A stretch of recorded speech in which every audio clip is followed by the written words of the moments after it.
жарган суукта хорва дэлхийд мартах ёсвэ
Mongolian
Mongolia,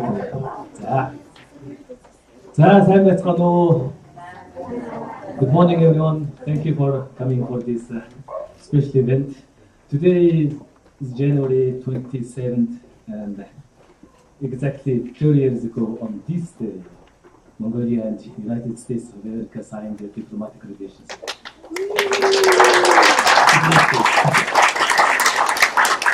Thank you all of you for coming our 11th annual International Mongolian Studies Conference. And then this year our title is Mongolia and US Relations, Past, Present and Future. Now for opening remarks, I want to invite here His Excellency Bodhaging Achtinger, Ambassador Extraordinary and Plenipotentiary of Mongolia to the United States of America.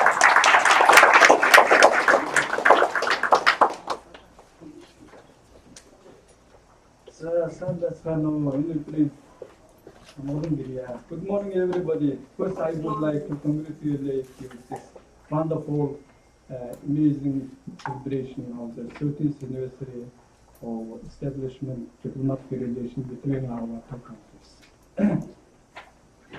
Excellencies, distinguished guests, ladies and gentlemen, it is my utmost pleasure to welcome you all here to the Embassy of Mongolia on the occasion of the 11th Annual International Conference for Mongolian Studies. This conference, which promotes and strengthens our nation's relations and partnerships, has become a fine tradition among international policies. I express my gratitude to many Mongolians who have initiated the academic tradition of Mongolian studies, former ambassadors, honorary speakers, scholars, and researchers, including Ambassador Campbell, Ambassador Atishan,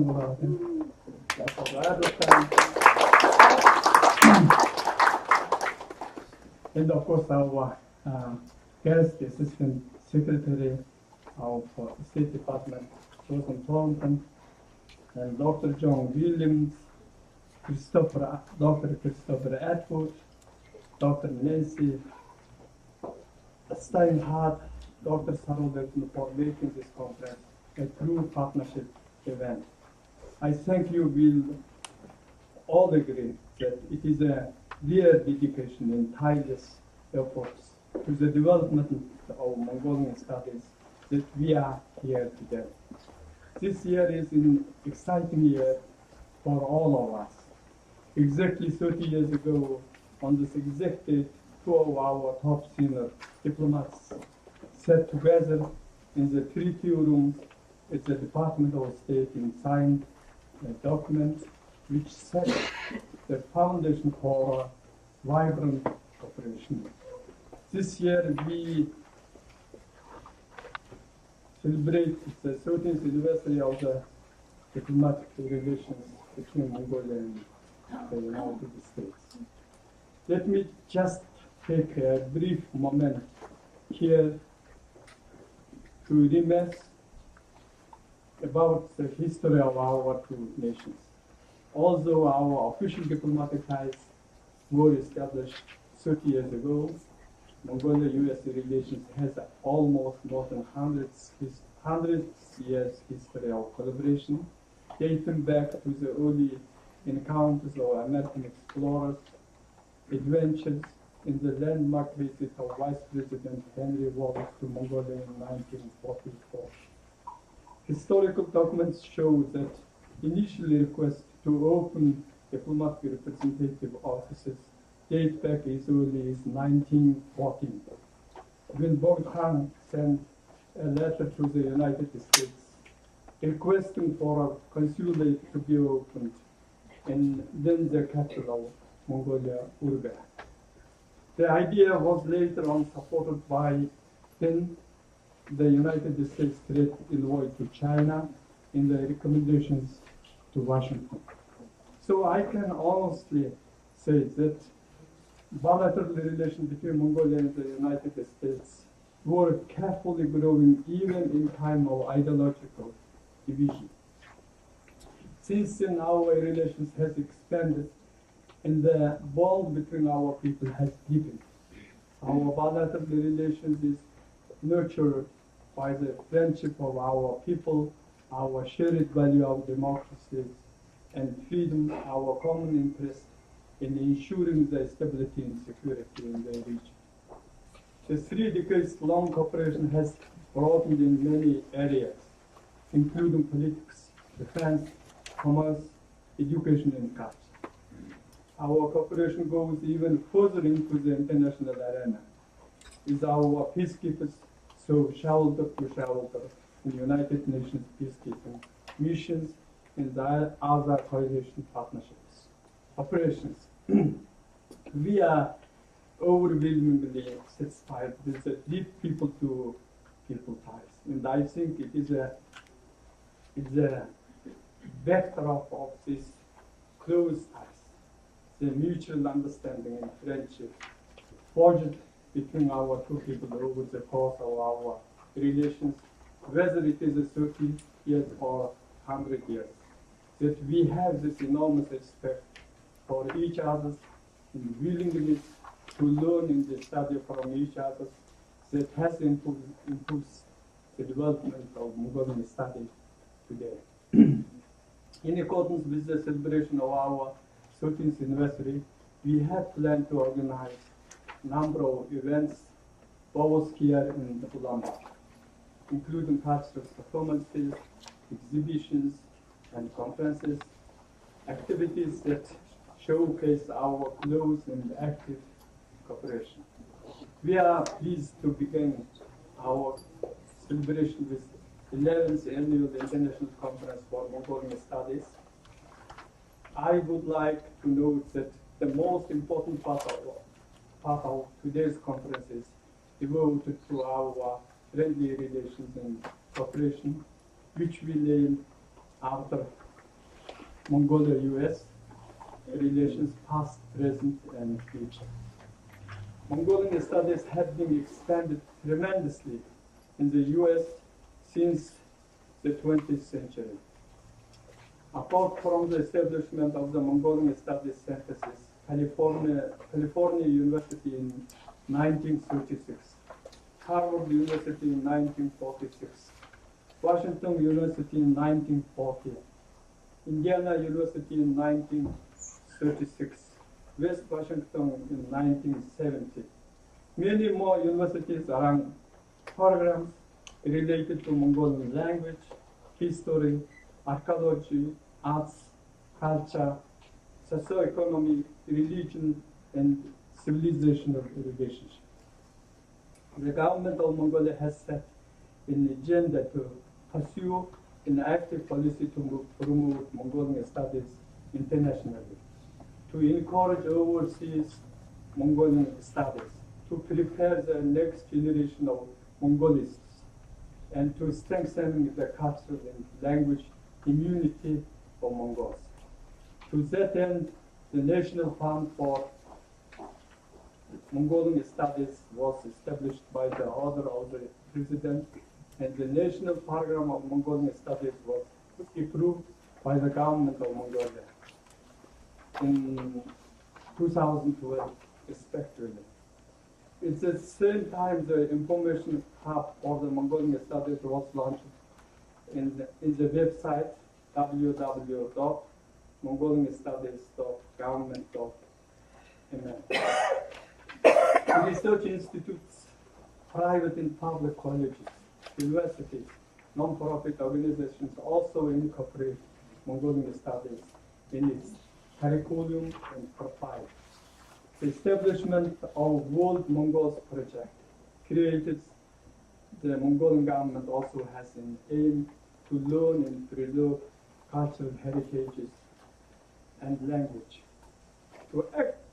to actively involve foreign scholars in promoting our country and to facilitate their participation through overarching guidelines. As a result, I see great perspective deepening the people-to-people ties, cultural exchanges, and our contribution to develop Mongolian studies. Mongolian studies are vast and there are no limitations. However, there is always room for enhancement and expansion.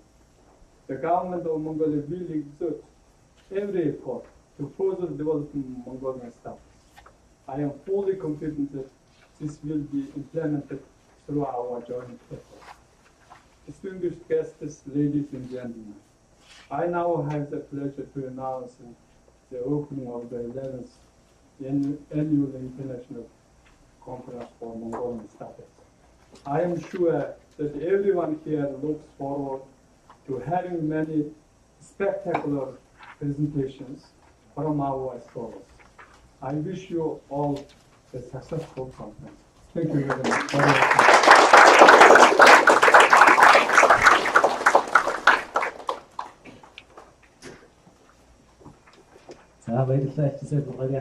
Thank you very much, Ambassador Altenberg.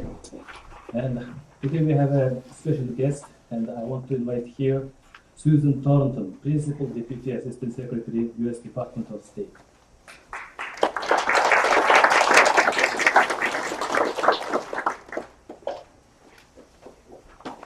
Good morning, everyone. Thank you. Thank you very much, Ambassador Altengirl, for those wonderful remarks to kick off the conference, and thank you for that. introduction. It's great to see everybody out on such a beautiful Washington morning for this conference, and I know everyone's excited to get going. I'm here today representing, of course, the U.S. government, not just for the opening of the 11th Annual International Mongolian Studies Conference, but also to celebrate, of course, as the ambassador noted so well, the 30th anniversary of our relations with the United States and Mongolia. It's a very special day, and I really thank the Mongolian Embassy and all of you for being here and for having this conference to help us celebrate this day. 30 years ago today, the United States and Mongolia signed a memorandum of understanding to establish diplomatic relations between our two countries. And on that day, Secretary of State George Shultz said that in the past, formidable barriers have kept us isolated from one another. Some of those obstacles were erected by nature, such as the great distance between our lands, but others were put in place by men.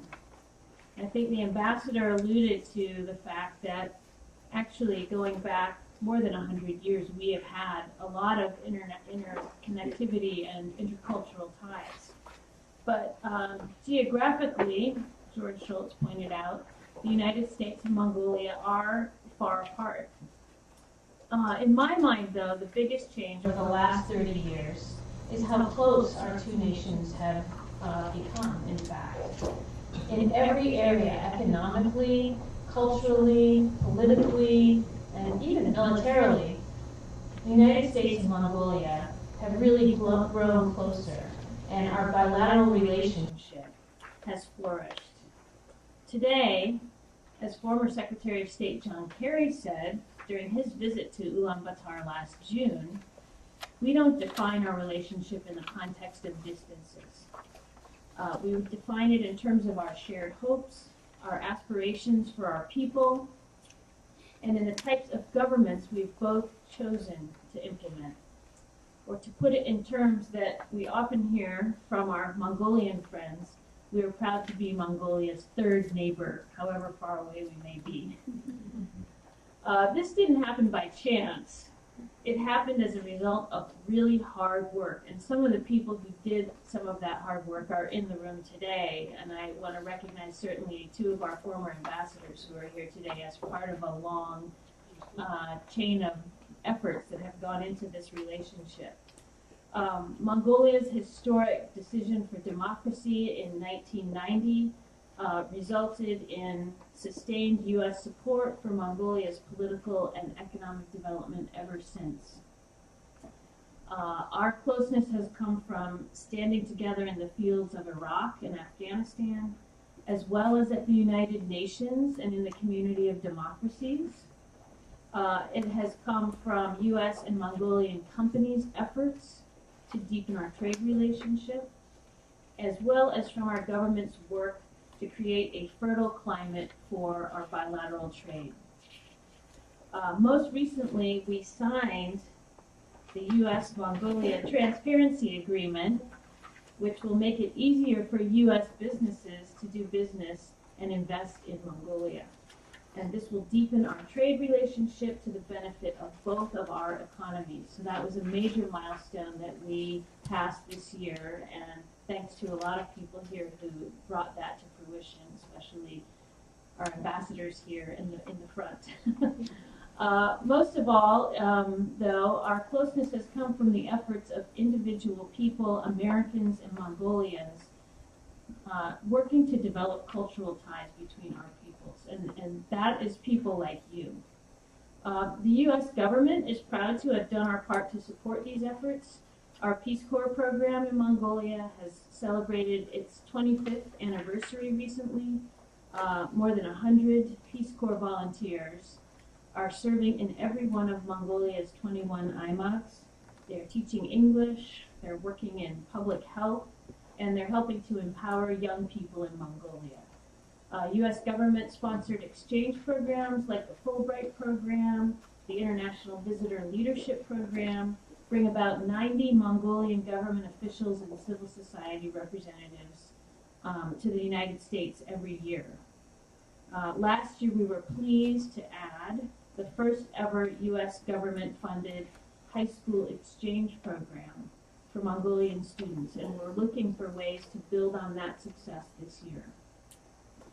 Right now, we also have the first group of participants in a new program to develop Mongolia's next generation of democratic leaders here in the United States. They're here on a pilot program, and they'll be in Washington next week, and I'm looking forward to seeing them. But another key part of developing our cultural ties is building academic connections with Mongolia.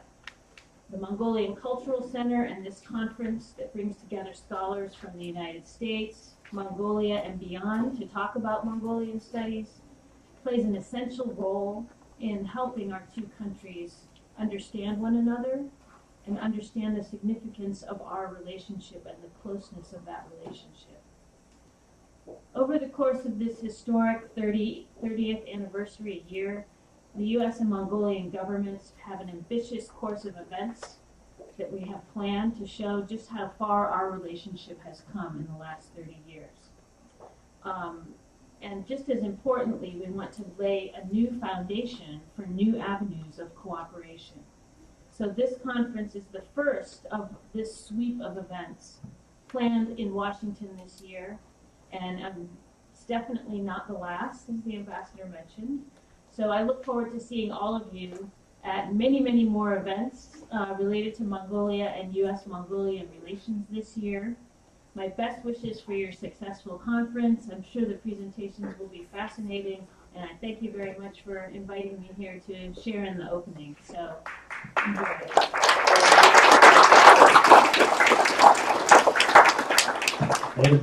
Thank you very much, Secretary Susan Thornton. My name is Megamling Saralderdin. I'm a head of Mongolian Cultural Center, and seizing this moment, I want to tell you about a little about our Mongolian Cultural Center.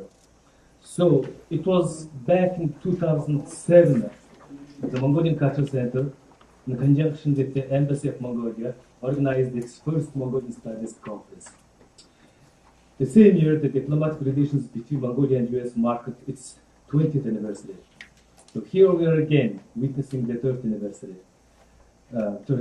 We held Mongolian Studies conferences every year for the past 10 years, with each conference featuring more than 20 presentations by over 300 scholars and presenters.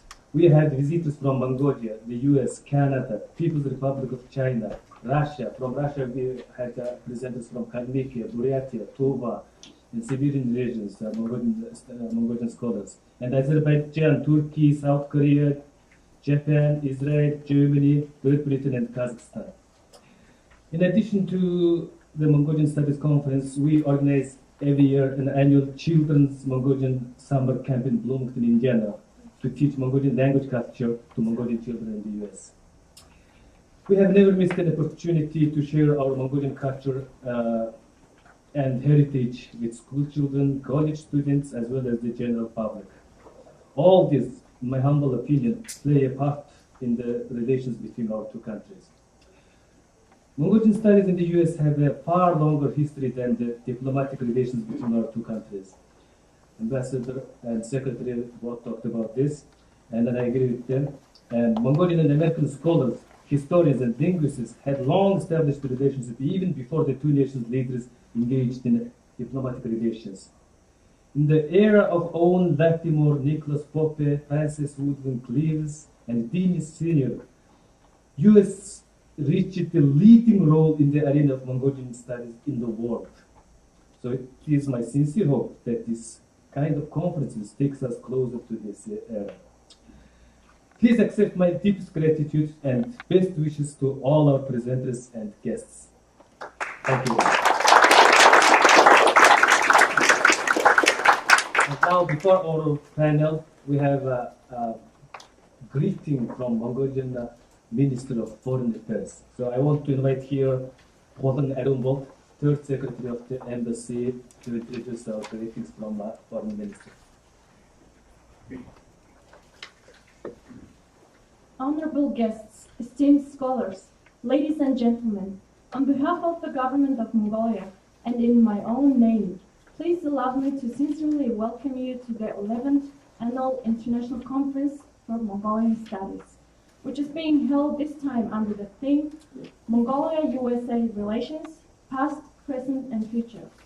It is gratifying to note that the observation of the 30th anniversary of the establishment of Mongolia and the United States diplomatic relations is set into motion with this conference, to be followed by a series of commemorative events in both capitals throughout the year.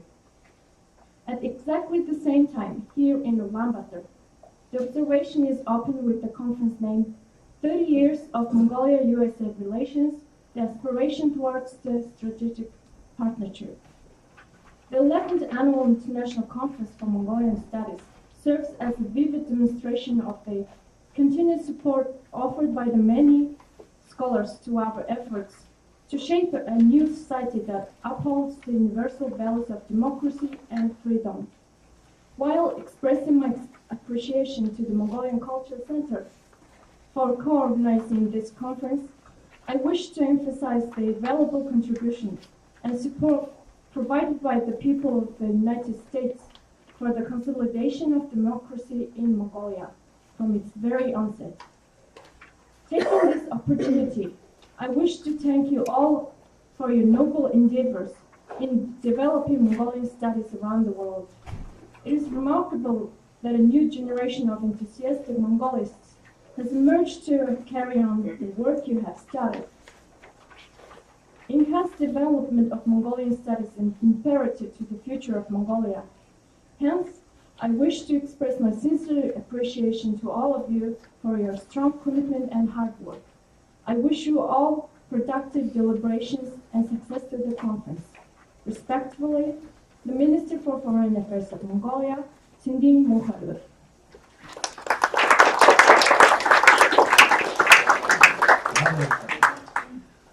Okay, so here we conclude the opening remarks, and my idea is it's better us to move directly to our panel presenters, because there is news that today the big event happening in the downtown of Washington D.C. So we need time to get our next in the afternoon events in Library Congress. It says it's the roads are blocked and there's a big event. So I ask my presenters to keep the time. The time is 20 plus 10. 20 minutes presenting, 10 minutes question and answers. If you use your 25 minutes, you have left only 5 minutes for question. And if you use whole 30 minutes, there's no question. That's the trick. So our first panel is U.S.-Mongolian relations. And before I invite our first speaker, we are lucky here today because about these Mongolian-U.S. relations, from the American side, there were 2 important books were published. And we are very lucky today to have both of the authors here. Ambassador Jonathan Adelton, author of the one book, and our first speaker, Alicia Campin.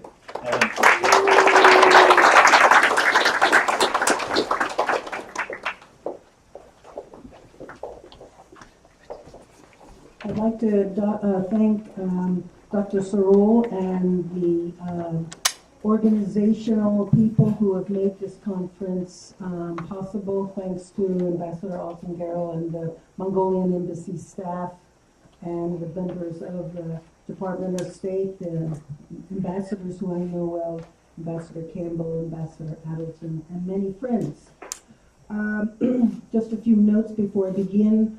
I was asked to write a book chapter, which is going to be published by Cambridge Press, should be out in 1 or 2 months, on this topic. And this is a shortened version, and I don't have the time to read the whole paper, so I have much more information in it. And also my second book, which will be on Mongolian foreign policy in the democratic era, published by Lynn Reiner this year, has been finished. And so that book is written not from the point of view necessarily of the United States, but the point of view of Mongolian foreign relations. but the United States is a major part of the story. So basically, to summarize my analysis of the last 30 years, I am a historian and now working a lot in international relations. And so the story isn't just universally positive. And so I'm the one who has to perhaps put somewhat unhappy at times note of reality, but I basically am very positive and about our relations and feel that many of the trends of the past 30 years are going in the correct direction, but not necessarily all of them. So I see as in the past 30 years of Mongolia's U.S. Relations with the United States, when I look just at those relations, there are certain definite trends. And if we move through the period, the first period is, we'll talk about a little bit about the Mongolia-U.S. concept of third neighbor, which other presenters will talk about. The second major trend is the period of the 1990s when there was a dependence on U.S. coordinated overseas donor assistance, ODA. Another major trend in our relationships has been Mongolia and the U.S. deteriorating economic relations, but growing people-to-people and military cooperation. And the most recent trend that really has started in 2015 is based on Mongolia's concept of trilateralism, which we'll talk a little bit about. And mostly when they talk about this concept, it's discussed with Mongolia, China, Russia trilateralism, but the Mongolian government has come up with a counterbalancing trilateral relationship and strategy which embraces Mongolia, the United States, and Japan.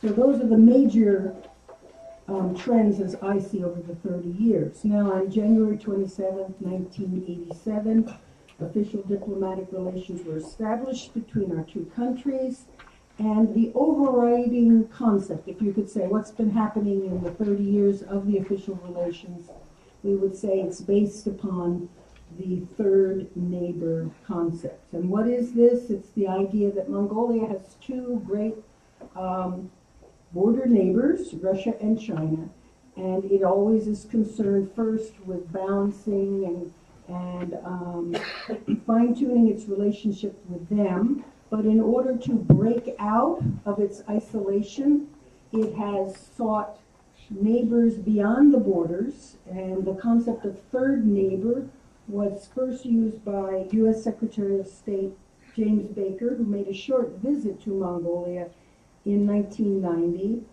just as the Iraqis were invading Kuwait. And as a way, he suggested that Mongolia looked for third neighbors and that the United States might be such a third neighbor to balance the historical tendency of China and Russia to establish control over Mongolia's international and domestic politics and economy. So throughout the 30 years of our relationship, what is the U.S. and Mongolian third neighbor relationship has gone through redefinitions and rethinking, but it is basically the basis of our relationship overall. So if we move on to within that concept, we talk about the donor assistance era. And we have to remember that before 1990, Mongolia's development was based on what is called the non-capitalist way imposed by the former Soviet Union. As a result, its economy was not integrated with the Asian region, and it was receiving a great deal of aid from the Soviet Union and Eastern Europe through the COMCON system. At the same time, because of the economic isolation, there was a lot of political isolation from other Asian countries as well as capitalist countries such as the United States. And at the end of the 1980s, as the democratic era is beginning, Mongolia was one of the most financially dependent countries in the world. And so in 1990, with the collapse of the Soviet Union's funding of the Mongolian economy, the the country fell into a Great Depression, and 30% of Mongolia's GDP, which had derived from Soviet assistance through 1990, had to be replaced, and that deficit was made up by international assistance. Now, at that time, the United States, as the remaining superpower in the world, was seen by the Mongols as the potential to be its number one third neighbor. And at the macro level, the international donor assistance was managed by the United States. And much of this information about that can be found in Ambassador Adelton's book on the history, 25 years of the history of our relationship. It's not that the United States was the major donor, it was not. But it encouraged other countries, particularly Japan and Germany and the European countries, to step up and try to help Mongolia, and it helped manage on the macro level and encourage countries to be interested in Mongolia, a land that many of them did not know much about. So the American position at that time was that it was one of Mongolia's special partners, and it was particularly interested in committing to help Mongolia further its democratic progress and international engagement. Although the Department of Commerce and U.S. Trade Representative Office devoted time, funds, and energy through trade promotion seminars, and there were many company site visits in the 1990s. Basically, our aid was an assistance program in Mongolia was administered through the USAID program or the Department of Agriculture. We focused on promoting economic competitiveness and policy assistance, helping to set up the private sector and the accompanying civil legal regime to protect private business. And then we moved into anti-corruption and anti-human trafficking programs. Now, during this era, in the 1990s, this cemented a close relationship between Mongolia and the U.S. and was the major reason that the U.S. was interested in encouraging other Western democracies to become involved in Mongolia's developmental assistance. And among the major U.S. Entities working in this field, we have to especially mention the International Republican Institute, which received funding from the U.S. Congress to open an office in Mongolia in 1990. And that was particularly focusing on helping Mongolia move from a one-party authoritarian rule to a multi-party democracy with a vibrant market-based economy.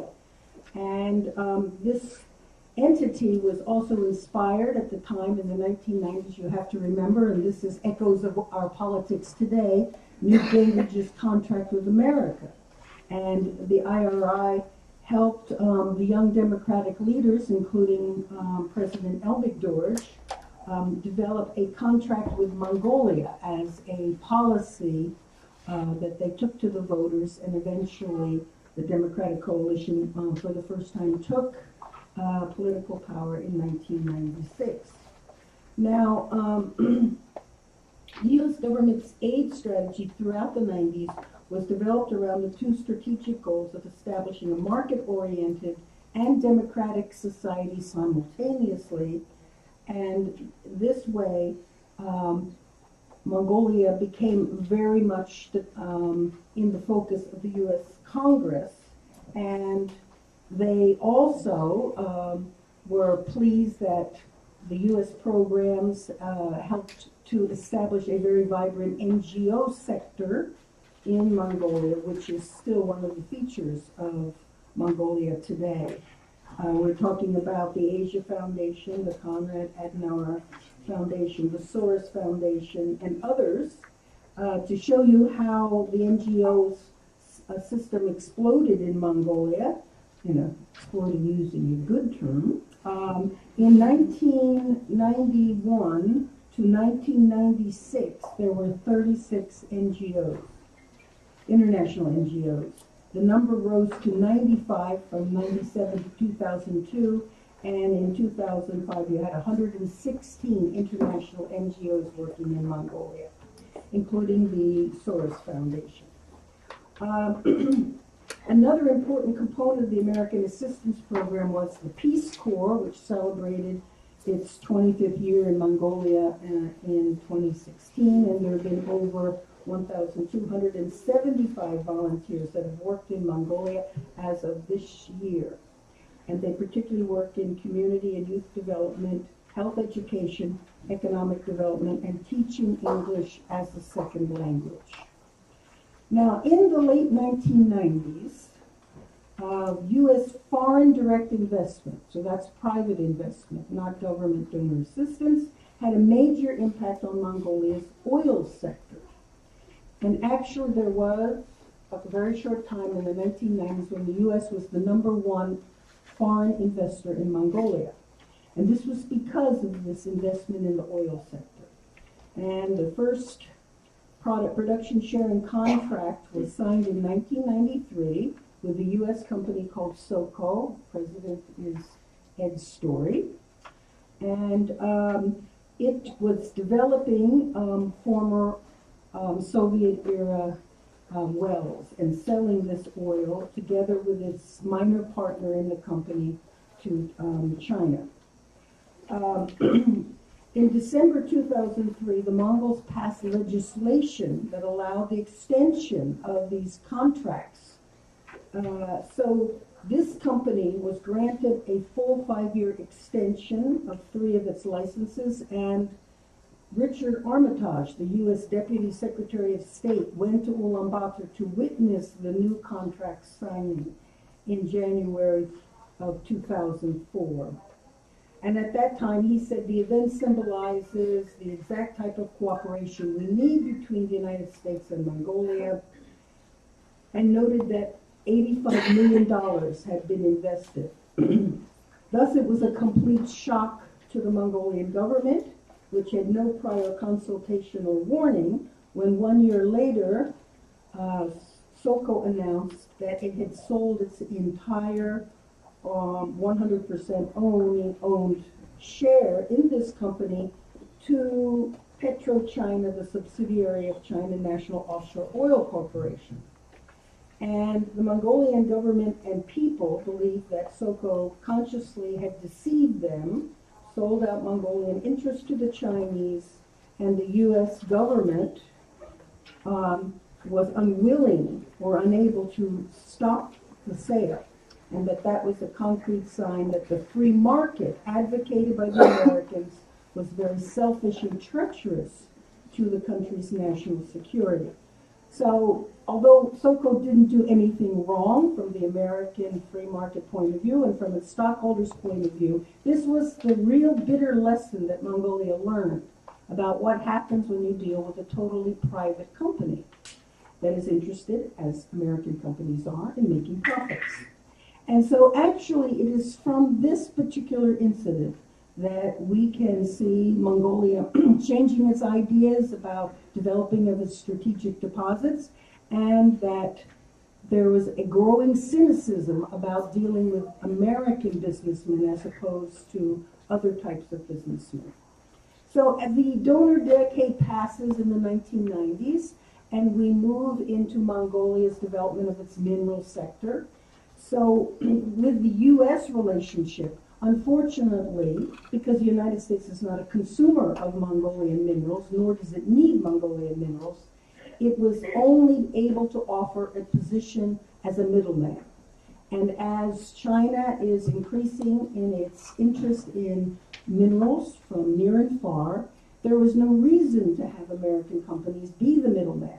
China offered better deals to Mongolian companies, and when permitted, step by step, American foreign direct investment disappeared from Mongolia, including in animal hair industries and also from the mining industry. So we actually did not participate and have not participated significantly in Mongolia's mineral development boom. And that is the core reason for the lack of development of economic relations. So instead, To keep ourselves relevant in Mongolia, the United States developed a program which we know as the Millennium Challenge Account, originally started under the George W. Bush era in 2004. This program had a number of problems, and I discussed them quite openly and frankly in the paper. We basically ended up with a program that was valued at about $285 million, and it covered, in the end, property rights project, a health project, vocational education project, energy and environmental project, and a small north-south road project. But it's interesting that when the compact closed in September of 2013, it had not spent its entire budget. Approximately $16 million of funds was returned to the compact as unused. And when it was audited, 43 million of the 260 million spent was used for administrative costs, which is very high. Okay, so the next thing that I would like to go to is to review the reasons why the U.S.-Mongolian economic relationship has not progressed well. The U.S., number one, is not a market for Mongolian minerals. Number two, U.S. companies which have been middlemen for trading with China have been replaced by Chinese companies with direct ties. Number three, American investors are discouraged by the changeable legal environment. Four, Mongolians feel U.S. investment especially has led to greater Chinese penetration of and monopoly over Mongolia's economy. And five, the Mongolian government has chosen other foreign companies over American rather than continue the pro-American favoritism policy of the 1990s. So then I discuss how we go into an era in the past 15 years based mainly on bilateral, high-level political visits. We had U.S. President Bush visit Mongolia. We've had a couple of secretaries of defense and, of course, secretaries of state, which have these visits, some of which were hosted by the two ambassadors who sit in the audience today, made important public relations impact on U.S. relations. But the main area beyond the people-to-people ties and the Peace Corps ties, where we have real positive development, is U.S.-Mongolian military cooperation. And that is basically done based upon the idea that Mongolia needed to find a way, if it couldn't develop a protector to replace the Soviet Union for itself, it had to modernize its own armed forces. And one of its general strategies that the National Security Council of Mongolia came upon early on was try to partner with the Western militaries in order to modernize your equipment and your training procedures. And why would you do this? It would be good to do it through developing Mongolia's peacekeeping capacity, which is also used by other small nations, such as Nepal, for example, and even Finland. So I discussed this very positive aspect, and among the great success stories are the twinning or partnering of the Alaska National Guard with the U.S. military.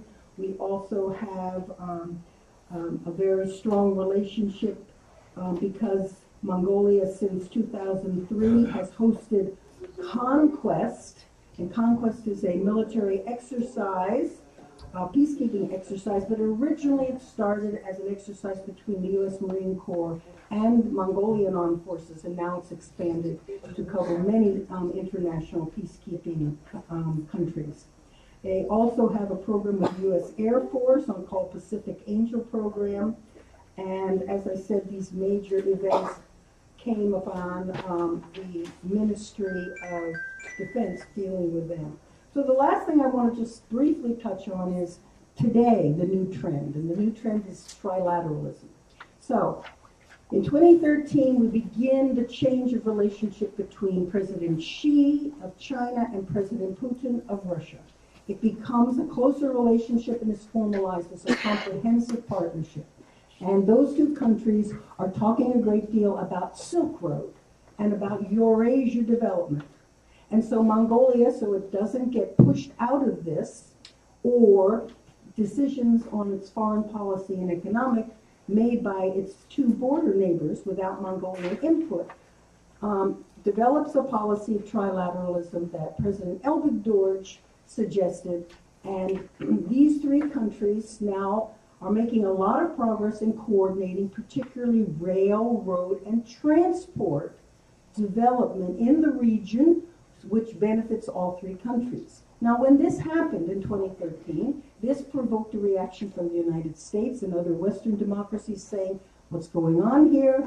Are you still interested in democracy, etc.? And so Mongolia, thinking how to handle this situation, then has come to an approach its major, a major donor over through the donor era and a foreign investor from the West, Japan, as well as the United States, to say, let's form a trilateral relationship. And that is a balance to the trilateral relationship with Russia and China.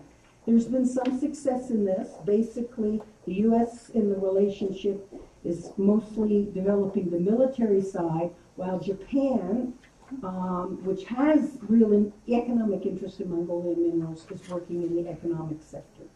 Now, as we move into a new U.S. administration, we will see whether or not there will be a change in at least that trilateral relationship, which will enable American business people to be more active and not just see the economic part of the relationship to the Japanese. Thank you. Thank you very much. That's going to be so thank you. And now questions? Any questions? Okay. Thank you. So just two questions. One, I was wondering, and I think we heard a little bit about Peace Corps earlier too, but what do you think is the future of Peace Corps in Mongolia, especially considering that Peace Corps has pulled out of other former communist countries, and it seems to me that part of the donor relationship that you were speaking of in the 90s, but that seems to kind of continue. So what is your thoughts on the future? And my other question was about the legal environment. So there were some changes in the legal environment that can have speak about that. Okay. Well, in terms of the Peace Corps is considered a very successful program. But, of course, there are people in this room who know more about the actual legal requirements of a country that receives Peace Corps help. I mean, we don't send Peace Corps people to France. So, you know, I'm actually very bullish on the Mongolian economy. I think if you don't, I'm not worried about the next 2 or 3 years as much as the people who have to help plan the budget and pay all the loans that Mongolia owes. But if I look 10 and 20 years down the road, I see Mongolia as, you know, beyond a middle-income country and could be an extremely rich country. Then it doesn't qualify for Peace Corps. So if you take an optimistic view of our relationship, then Peace Corps comes to an end. But right now, it is very important in terms of especially promoting the people-to-people ties. And the Peace Corps people who go to Mongolia tend to stay in the field. The only problem is I wish more of them went into the academic field, because we have very few who do. And that's an unfortunate thing. In terms of the legal environment, well, actually the reason I mentioned the Soko situation is because this is the actual reason why Mongolia begins this flip-flop over the past 20 years of putting in mineral laws, putting in different laws, and then finding they don't work very well, we don't get the result we want, then switching them and having populist uprising against the decisions of the capital. And because they felt that what they had been told about how private enterprise works didn't protect them, because Soko got the contract without bid because they were an American company. And the new Democratic Coalition government had wanted American business there. And they thought that would be good and they could develop themselves. And they wanted to exclude the control of their oil resources from either of their border neighbors. And in the end, in a perfectly fine move in terms of legality under our system, they got the exact opposite of what they wanted, and which is just also not in the U.S. government's interest. So a lot of fixing this is very difficult because people are not projecting what is going to be the result of the passing of a certain law.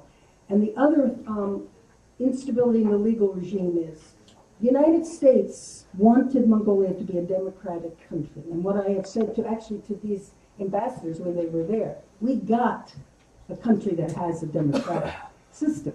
And that means you have to listen to the people. You just can't plan things in Washington and have the local people in the Gobi and other places cut out. You're going to have problems. And right now in Washington, D.C., we are experiencing the exact same thing. So this is very destabilizing. And when you have the parliament passing things or the president's office suggesting things which have not been well vetted and are not accepted by the population in the areas that are being impacted, you are going to have instability in the legal system or in the court system that's supposed to uphold it.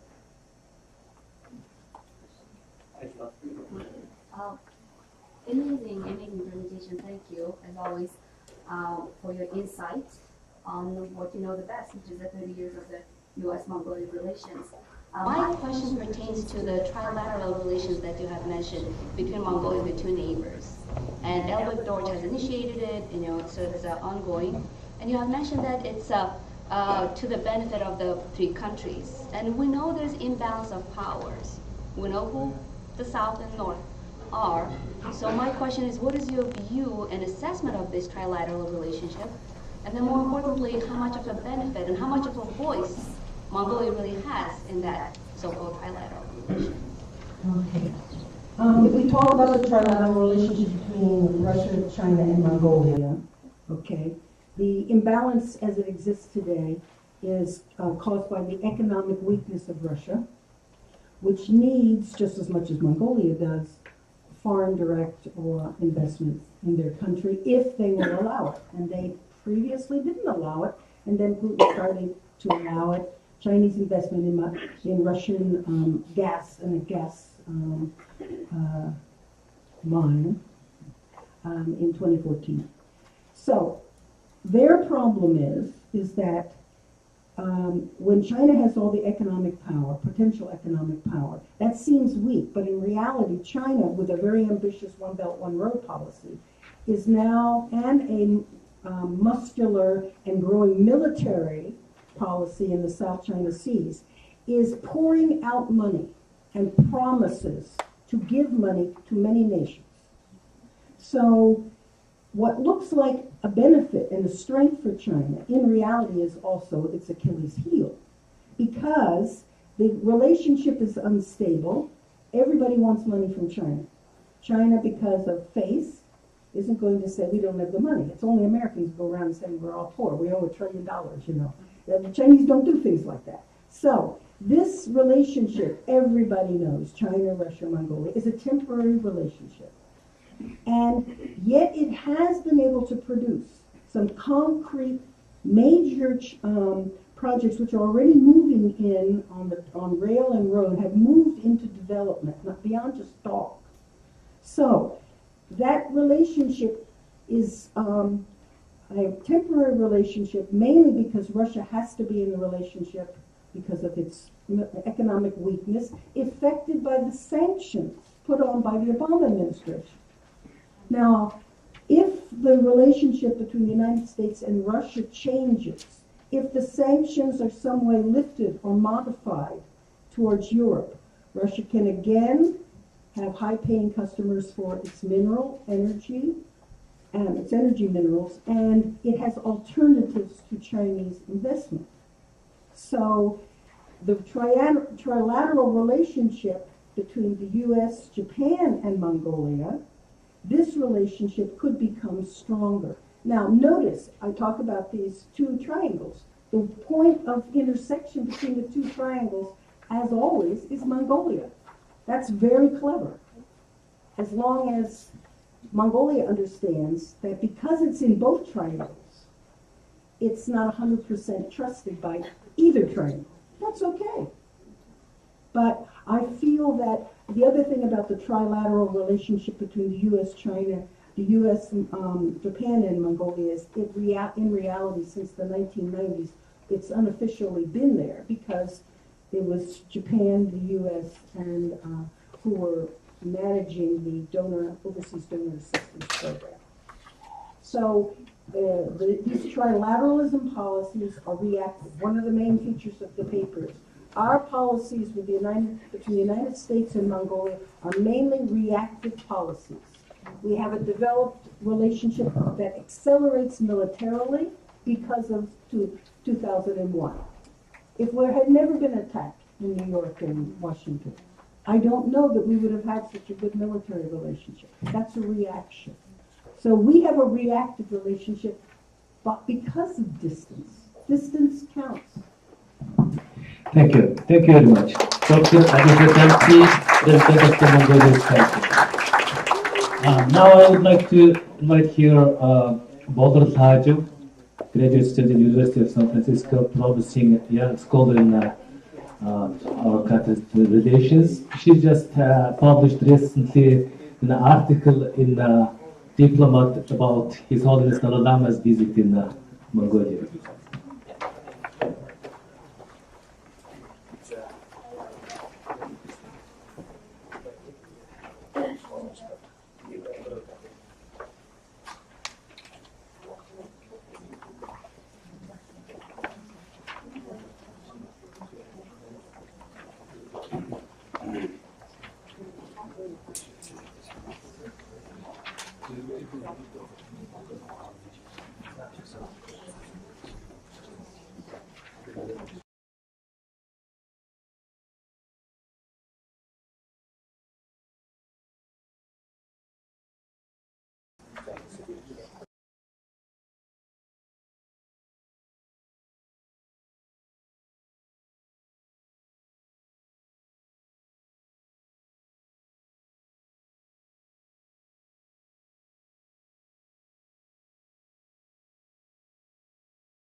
Hello, good morning, everyone. On the occasion of the U.S. Mongolia's 30th anniversary, of the U.S. Mongolia's relations, I have prepared a presentation on Mongolia's foreign policy and U.S. Mongolia's bilateralism. Thank you for Dr. Campi on touching on U.S. Mongolia's bilateralism and on foreign policy, and thank you for the embassy and the MCC for hosting such an important conference. If you think about it, 30 years is a long time, and I wasn't even born when two countries were signing this important agreement. So I'm very happy to be here. Thank you for paying attention. So today we are celebrating the U.S. Mongolia's 30th anniversary, also shared principles and values that both countries have gone through in the past 30 years. But before I get to my foreign policy concept, I'd like to mention a couple of dates, because dates are very important. Mongolia has made a couple of attempts to engage the U.S., actually 4 times. It was during 1913 and 1914, and during 1921, after the revolution. And before Mongolia and U.S. had started diplomatic relations, Mongolia had joined the United Nations in 1962, so that was great. And 1 year after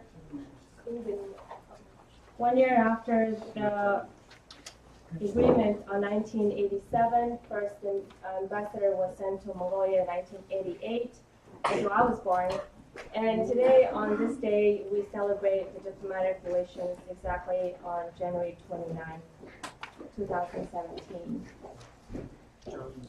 Over the past 30 years, the U.S. and Mongolia's bilateral relations have shared similar principles and values on a political, economic, and social level, such as the spread of democratic values, to spread human rights values, advocacies, and implementing these policies into government policies, to enable market-based economy, to advance military to military cooperation, to promote international peace and security initiatives, to thwart regional threats, and preservation of wildlife and ecosystem. Now, according to the 2016 Freedom of House report, Mongolia has ranked on 86 on its political rights, civil liberties, and freedom ratings. However, events such as increasing media censorship, manipulation of political power, and corruption cases could challenge these rankings in the future. The United States have ranked on 90 on the same report, which illustrates the similar principles and values shared by the U.S. and Mongolia. Two countries' relations are expanding from political, economic, and social to military relations. As Dr. Kempe mentioned, in 2013, the Han Class was first initiated. Started from the U.S. I think it was the U.S. Navy or the Marines working with the Mongolian military, and now to multinational military training at 5 Hills.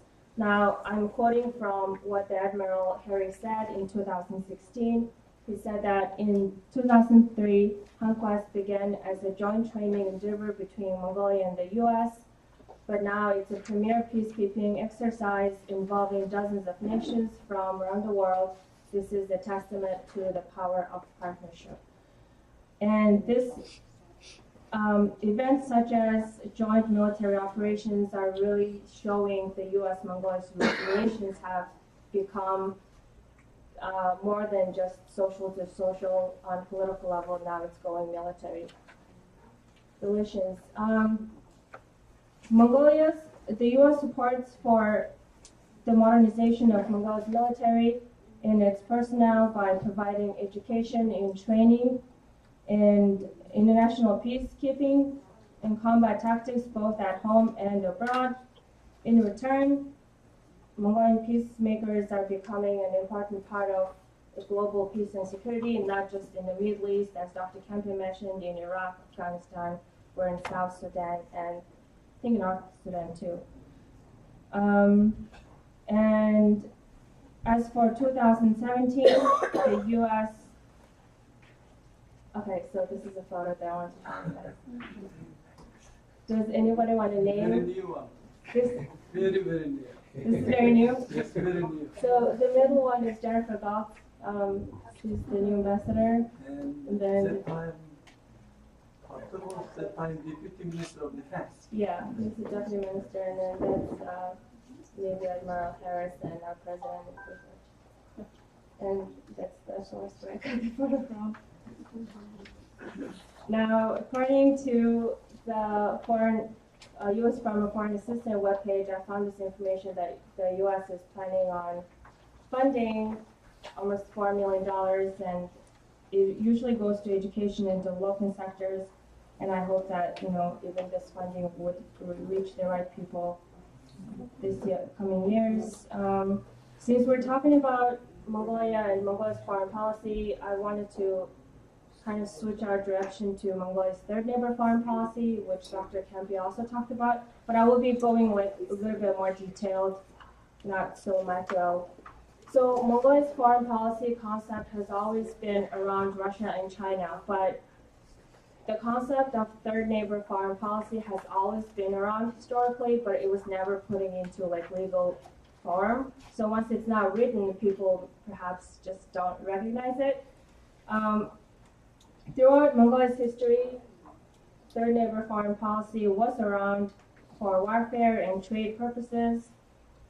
In 2011, the Mongolian foreign policy concept was established, and the policy itself really highlighted where Mongolia is going in the future, both Russia and China and abroad, using the third neighbor foreign policy. By strengthening bilateral relations with Russia and China, the the development strategies will go out to East Asia, South Asian countries, and to the Americas, including Brazil and a couple other countries. The notion of third neighbor foreign policy is really related to modernization of Mongolia's education, Mongolia's direction toward the world. It's not just one country. And third neighbor policy happened to be my favorite policy just because it's full of potential. It's reaching out beyond Russia and China. And not only the policy itself is reaching, it diverses into all the fields that are really could promote Mongolia's development overall. Joseph Lake, ambassador to Mongolia, Secretary James Baker's role in fostering ties between U.S.-Mongolia ties following the collapse of the Soviet Union. This is when the Soviets fall, Mongolia was really starting to open up to the capitalist countries, only not in the area, but also around the world. The year 2015 has marked the increasing engagement for Mongolia's diplomatic relations with making bilateral and multilateral agreements with countries around the world, not limited to Hungary, Iran, Germany, US, and Japan, targeting many sectors such as education, mining, information technology, and business developments. The third neighbor foreign policy allows our Mongolia to boost bilateral and multilateral relations in addition to Russia and China. When third neighbor foreign policy concept was first established in 2011, there was a lot of misconception of the foreign policy going around international media saying that Mongolia was trying to cut, Russia and China over third neighbor countries such as the U.S. when U.S. Asia Pacific cases were really going in the South China Sea, but the idea of third neighbor foreign policy challenges these misconceptions. The policy itself uses soft power to tackle developing sectors such as education, science and technology, mining, energy, and infrastructure. And Mongolia has made multilateral agreements with Japan, US on trilateralism. Mongolia and Brazil has made an agreement on higher education development for graduate programs. I think it's coming up in 2017. And Mongolia and Iran has made an agreement on importing oil via China, and Mongolia and US on sustainable development, business opportunities, and continuing development field in NGOs. In 2014, Mongolia has hosted the Ulaanbaatar Dialogue on Northeast Asia security. Now, this is a really big event because at that time, ever since the early 2000s, North Korea's case was really going around threatening regional security, and Mongolia was to become part of this, and I was really proud when the government had hosted this event. So the whole goal of Ulaanbaatar Dialogue was to become a mediation for North Korea, US, and regional countries to become more peaceful, to find a solution that North Korea is not really threatened. But I'm not sure how realistic it is, but it would be great if we can do such a mediation. So why are we talking about third neighbor foreign policy? Why is it relevant for Mongolia? Throughout history, Mongolia has been looked as landlocked between Russia and China, two great powers, which is very true because we're stuck with them forever. So when the third neighbor foreign policy really opens up opportunities, as I mentioned, it's open, the world is out there, and every government should take an opportunity and use it as a strategic idea to develop Mongolia at every sector. It's not just political, military, or economic. You could literally use everything to promote this policy. Now, for the U.S., Mongolia's 30th anniversary, the third neighbor foreign policy is really relevant because U.S. is Mongolia's third neighbor. whether it's through military, political reasons, or it's for legislations. We share shared principles and values, and I hope that you guys have enjoyed the 30th anniversary and my presentation. Thank you very much. Questions? Portugal? Very interesting presentation. Thank you. And I have two questions. One is, what are prospects for U.S. relationships with your administration here? President Trump, what are prospects for U.S. relationship with U.S. new president here? And my second question is, I'm just wondering about international relationship type of studies, and I saw so much overlap with your findings and previous presentation. So I'm just wondering, when you conduct this type of analysis, did you use, do you use any text in Mongolian, or are you using sources from U.S. magazines or reports? Because it will make huge difference. And in this type of situation, I think it will be very important to have two sides in contrast, not only relating from one side. Okay, your first question was asked about Trump administration. Mongolia is pretty good with the Republican Party. In terms of President Trump's policy, maybe immigration could affect a lot of the Mongolians studying abroad or working abroad. But in terms of relations, I would doubt that there's like noticeable change. And even foreign minister Mongolian said the same thing. In terms of sourcing of the presentation, I did use American sources, but the Mongolian foreign policy concepts are directly translated from the policy itself. It's at legal, www.legal, and then so 2011 foreign policy concept, the third neighbor foreign policy concepts are in Mongolian and in English. And I was just doing the presentation in English just because most of the participants were speaking in Mongolian. But if you would like the sources, I can definitely send it to you.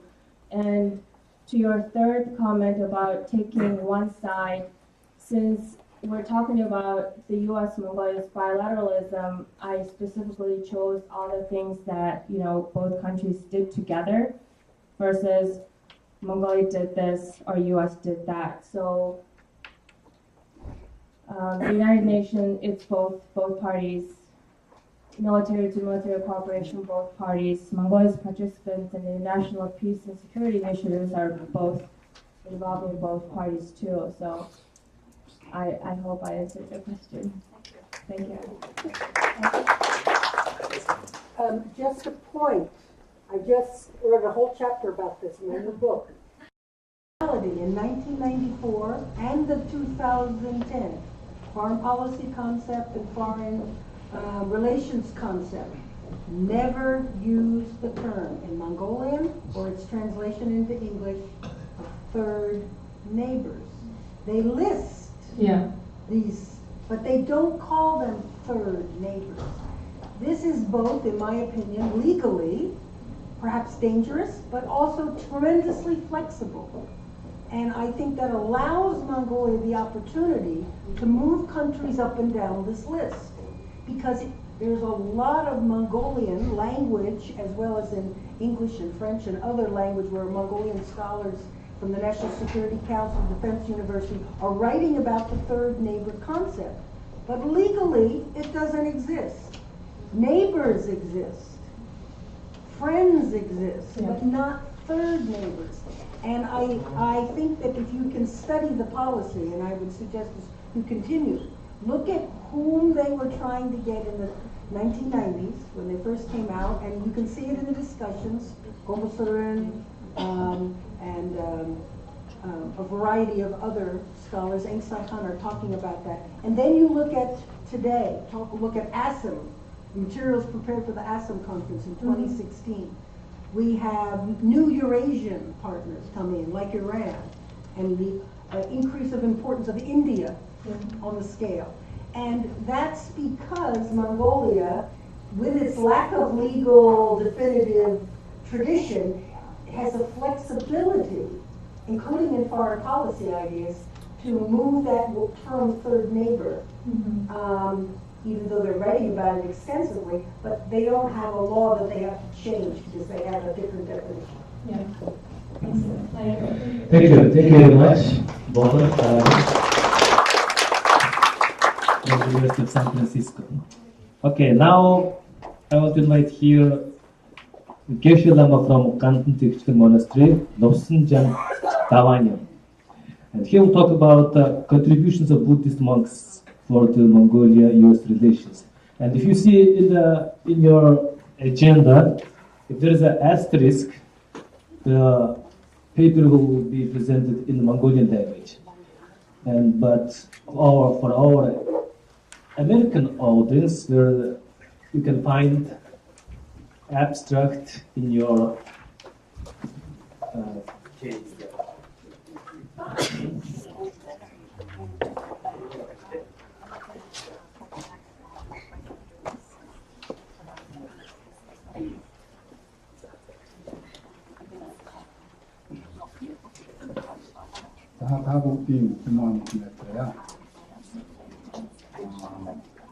Good morning, excellencies, esteemed professors, scholars, and researchers. My name is Dr. James Dawanyan. I represent Mongolian Monastery in Mongolian, the Center of Mongolian Buddhists. My presentation is for contribution Mongolian monks to the for Mongolia in the United States tradition. Zanget mini from what of include what of the spoken time. Karita Nansun Jarni on the Nixon's out of this Nixon the Mongol America had some to avoid a way to the person number in the time to works in the point that in the order. Within the young man can have Tawamas, Nansun Aron wrong. English Mongol America in the Haritsa, who's 2 from 16 at that. Sain Tamara Yamro to Chewag. Sataraki Hana, Nansun from Aron Nigon, Nansun from Harinigon. For the next Haritsa of property 2 feet more of Jason. Sain in the fight, Sataraki Hana, Nansun from Harinigon, Harinamas, Nansun from Chin. How long in that? In Horn, but America's net mounted at then America's Dyson. That I even that Aravan, which Sintawanas, Hosh, Aran, to that kind of stuff. You will see the in the heart that American just in the heart. Nekema. I get to pick down share. The new to watching all Korea to a Mongol America scene. Horn, not Haritsani, Kisorin, that would go.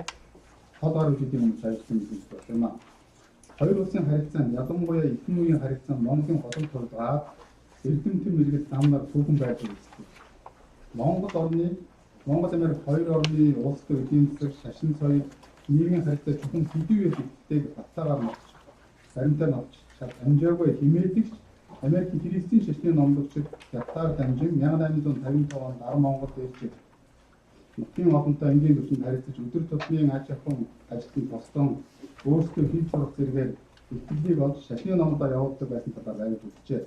Үдийн сургаал номыг сонирхол судалдаг Америк эрдэмтэд адал яв байгалийн өдөө сонин гайхамшиг сонирхол судлаач бодлооч өдөржин хувийн оруулсан гэдэг дурдах хэрэгтэй. Манайчин улс өөрийн иргэшээлийн үед Монголын нутагт гадаадын иргэдийг мэдээдгүй хугацаанд зөвшөөрдөггүй байснаа шашны номдод 1959 оноос сүүл тавьсныг үлдсэн баримт манай түүхийн ажлыг тэмдэглэж үзжээ. За ихэнх үе Америк Монгол хоёр улсын харилцаа үүсэх түүхэн нөхцөл энэ 1855-1911 оны үед түрээний амьд болтой.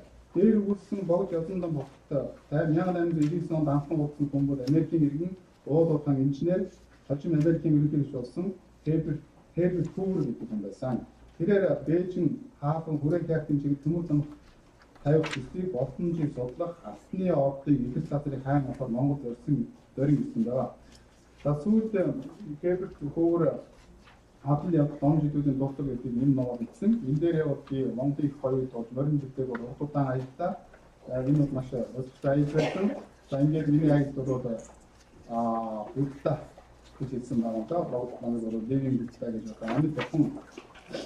За ууц нь бол миний энэ ууцд амар болсон юм аа гэж ингэж хэлж байсан. Энэ ууцыг бол дарсан гүн бол холбоотой байсан. Дарсан гүн бол энэ Швед гартай хүн гэвч Америкийн хожим энэ хүн Америк иргэн болсон. За тэрнээс өмнө үед бол энэ хүн Америкийн инженеруудыг одоо Монголд өвөр Монголд орж явах үедээ тэнд нэг бүлгээд толгойдог байсан Америк нэгдэлтэй гэдэг. Ингээд Америк иргэн болсон.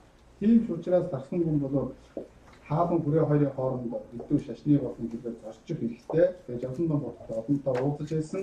За дээд зиндааны дамнартай, дээд зиндааны одоо ноёдтой уулзаж байсан Монгол хэл сурсан юм байсан. Дарсан Монгол 1893 онд анх байсан. Жавсандаа болт хэдийгээр бараасан хаантай Америктэй харилцаа тогтоохыг зөвлөж байсан. Америктэй харилцаа тогтоох хэрэгтэй гэдгийг бол одоо энэ 1800 оны богд хаан ярьжсэн байна. За тэрээр хожим Америкийн иргэдч болсон хүүхэд болон Америкийн нэр тагуулч Рой Чамплин, Эндрюс, за Оросын авторт эрдэмтэн академич Николай Рерих нарын хасан шинжилгээний баг зөвшөөрч байсан байна.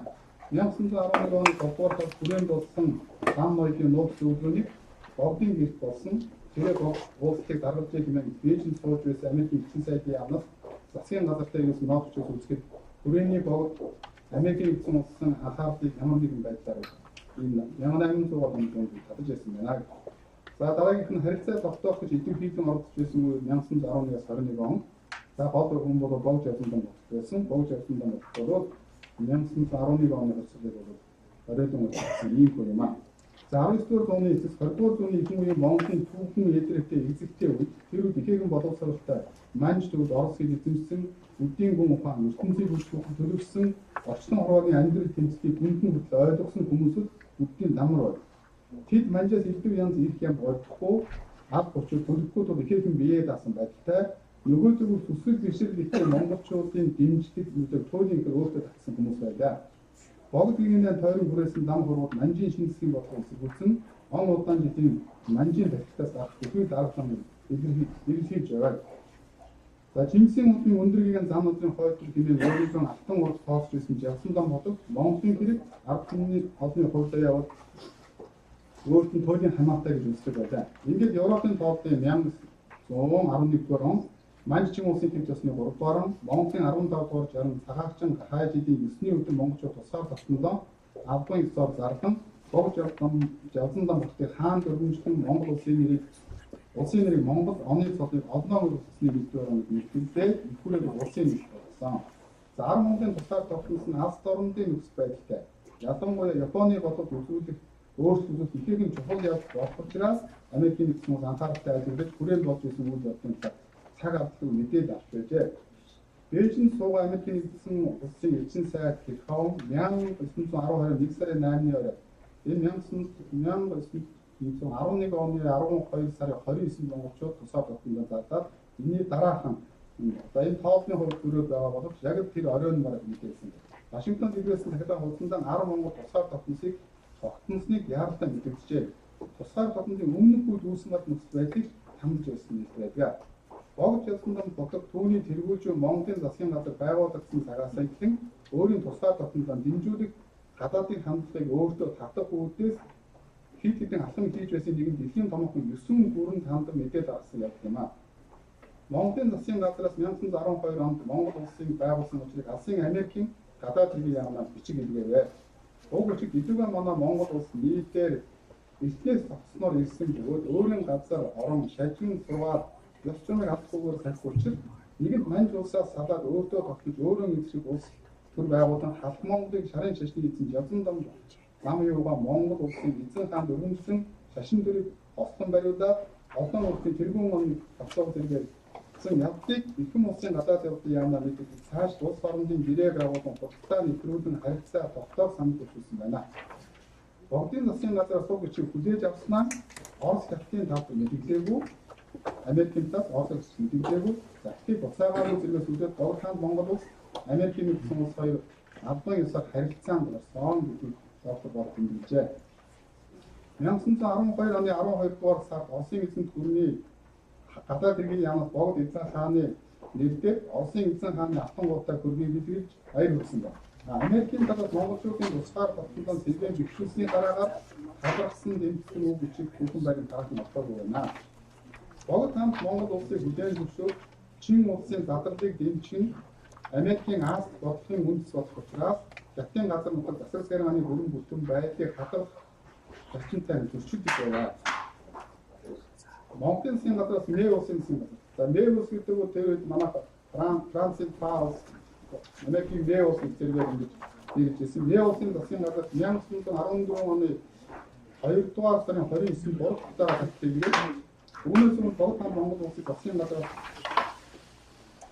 олон гадаад улстай гэрээ байгуулж худалдаа нэвтрүүлэхээр 2 жавдан бичиг явуулсан болж Оросоор туссан хариу үйлдэлүүд тэмдэглэсэн байна. Америкт явуулсан бичгийн хариу үйлдэл байна.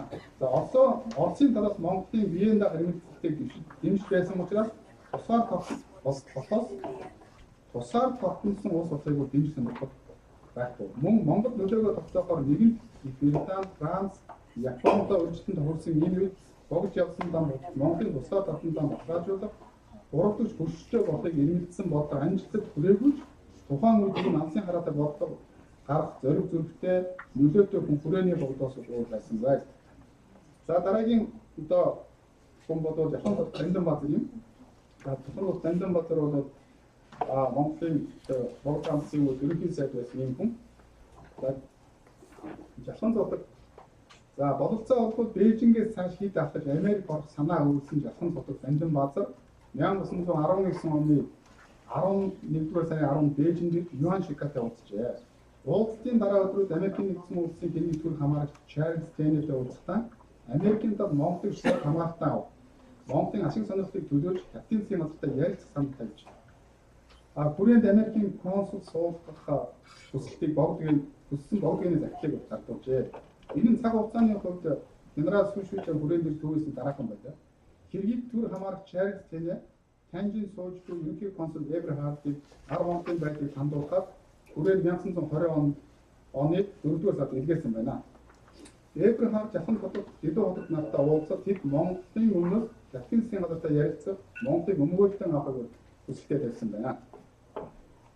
Автономик засаг. За энэ үйл бол автономик засгийг автономитыг буулгаж явах юм гэсэн. За Монгол тусгай тогтнолтой болоод 4-5 жилийн дараа 3 улсын хяалтын хэлцээр болоод ингээд Монголын автономитыг бол боловсон. Орос Хятад хоёр хоёртаас шаасан. За энэ үед монголчууд бол Америк руу одоо тусламж хайж Америктэй хайрлах холбоо тогтоож автономитой хэвээр авч үздэг. Улсынхаа тусгай тогтнолтой сэргээн баталгаажуулсан Америктэй хандаж ирсэн ийм үеийн тухай юм аа.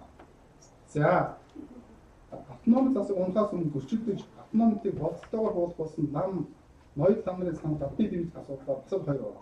За энэ үед лам нар нэг хэсэг нь одоо урдыг хэлсэн лам нар бол ад болчиход төлөвлөгөө манжаас одоо их юм баадгүй учраас хэдэн өөр юм ихтэй. Манж дариг төлөвлөгөө. Харин ноёдын хувьд бол мөнгө төгрөг авч ирсэн. За тэгээд энэ одоо бас автономитаа одоо бодлолтойгоор татан буулгаад ингээд автономитой болоод Хятадын одоо юу орё гэсэн ийм төсөл явж байна. За энэ асуудал бол дахиад Америкт тусламж хүсэхгүй гэдэг дээр бол дахиад асуудал хоёр болж ирсэн байна. За Японд бодвол дэлхийн утгаар бол ямар хурдтай байсан Америкээс тусламж хүсэх саналтай байсныг богд юм дэмжиж байна. Японд бол Хятадын ерөнхийлөгч дааж үнтэнд богд гэрний захидлыг хүргэх засрам Америкийн нэгдсэн улсаас тусламж хүсч богдын айлтгалыг Америкийн нэгдсэн улсын эцсийн сайдын гардуулснараа Монгол Америкийн харилцааны төвөнд төрийн түвшний албан ёсны анхны төвш болсон гэж зарим судлаач тэмдэглэж энэ таштаа гэдэг нь гэсэн ном энэ зүгээр. За 1921 онд консул Собокин энэ Америкт одоо ардын засаг тогтоод Америкаас өгөх энэ хүнийг суулгах харуулж байгаа. Манайд одоо консул болоход тандаа явуулсан юм.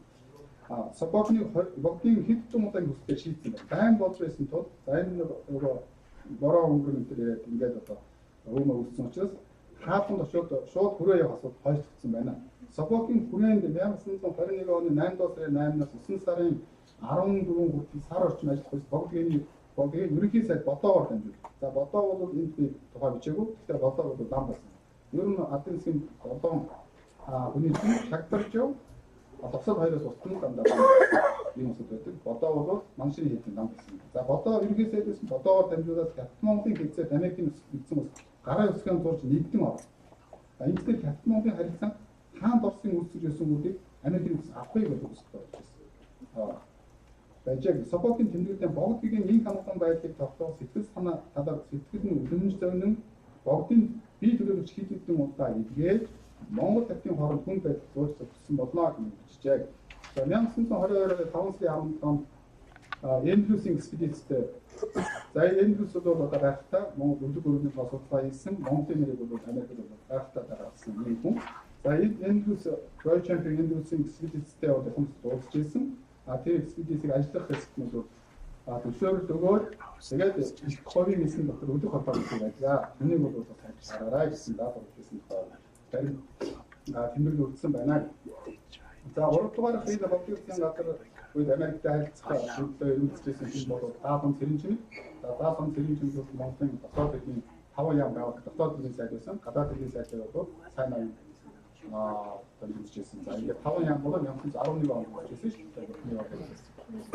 Тог яам гэдэг үсвэ гэдэг бол 1911 онд Богд хаан үсээ 5 ямаа байгуулснаас ийм зүйлс юм.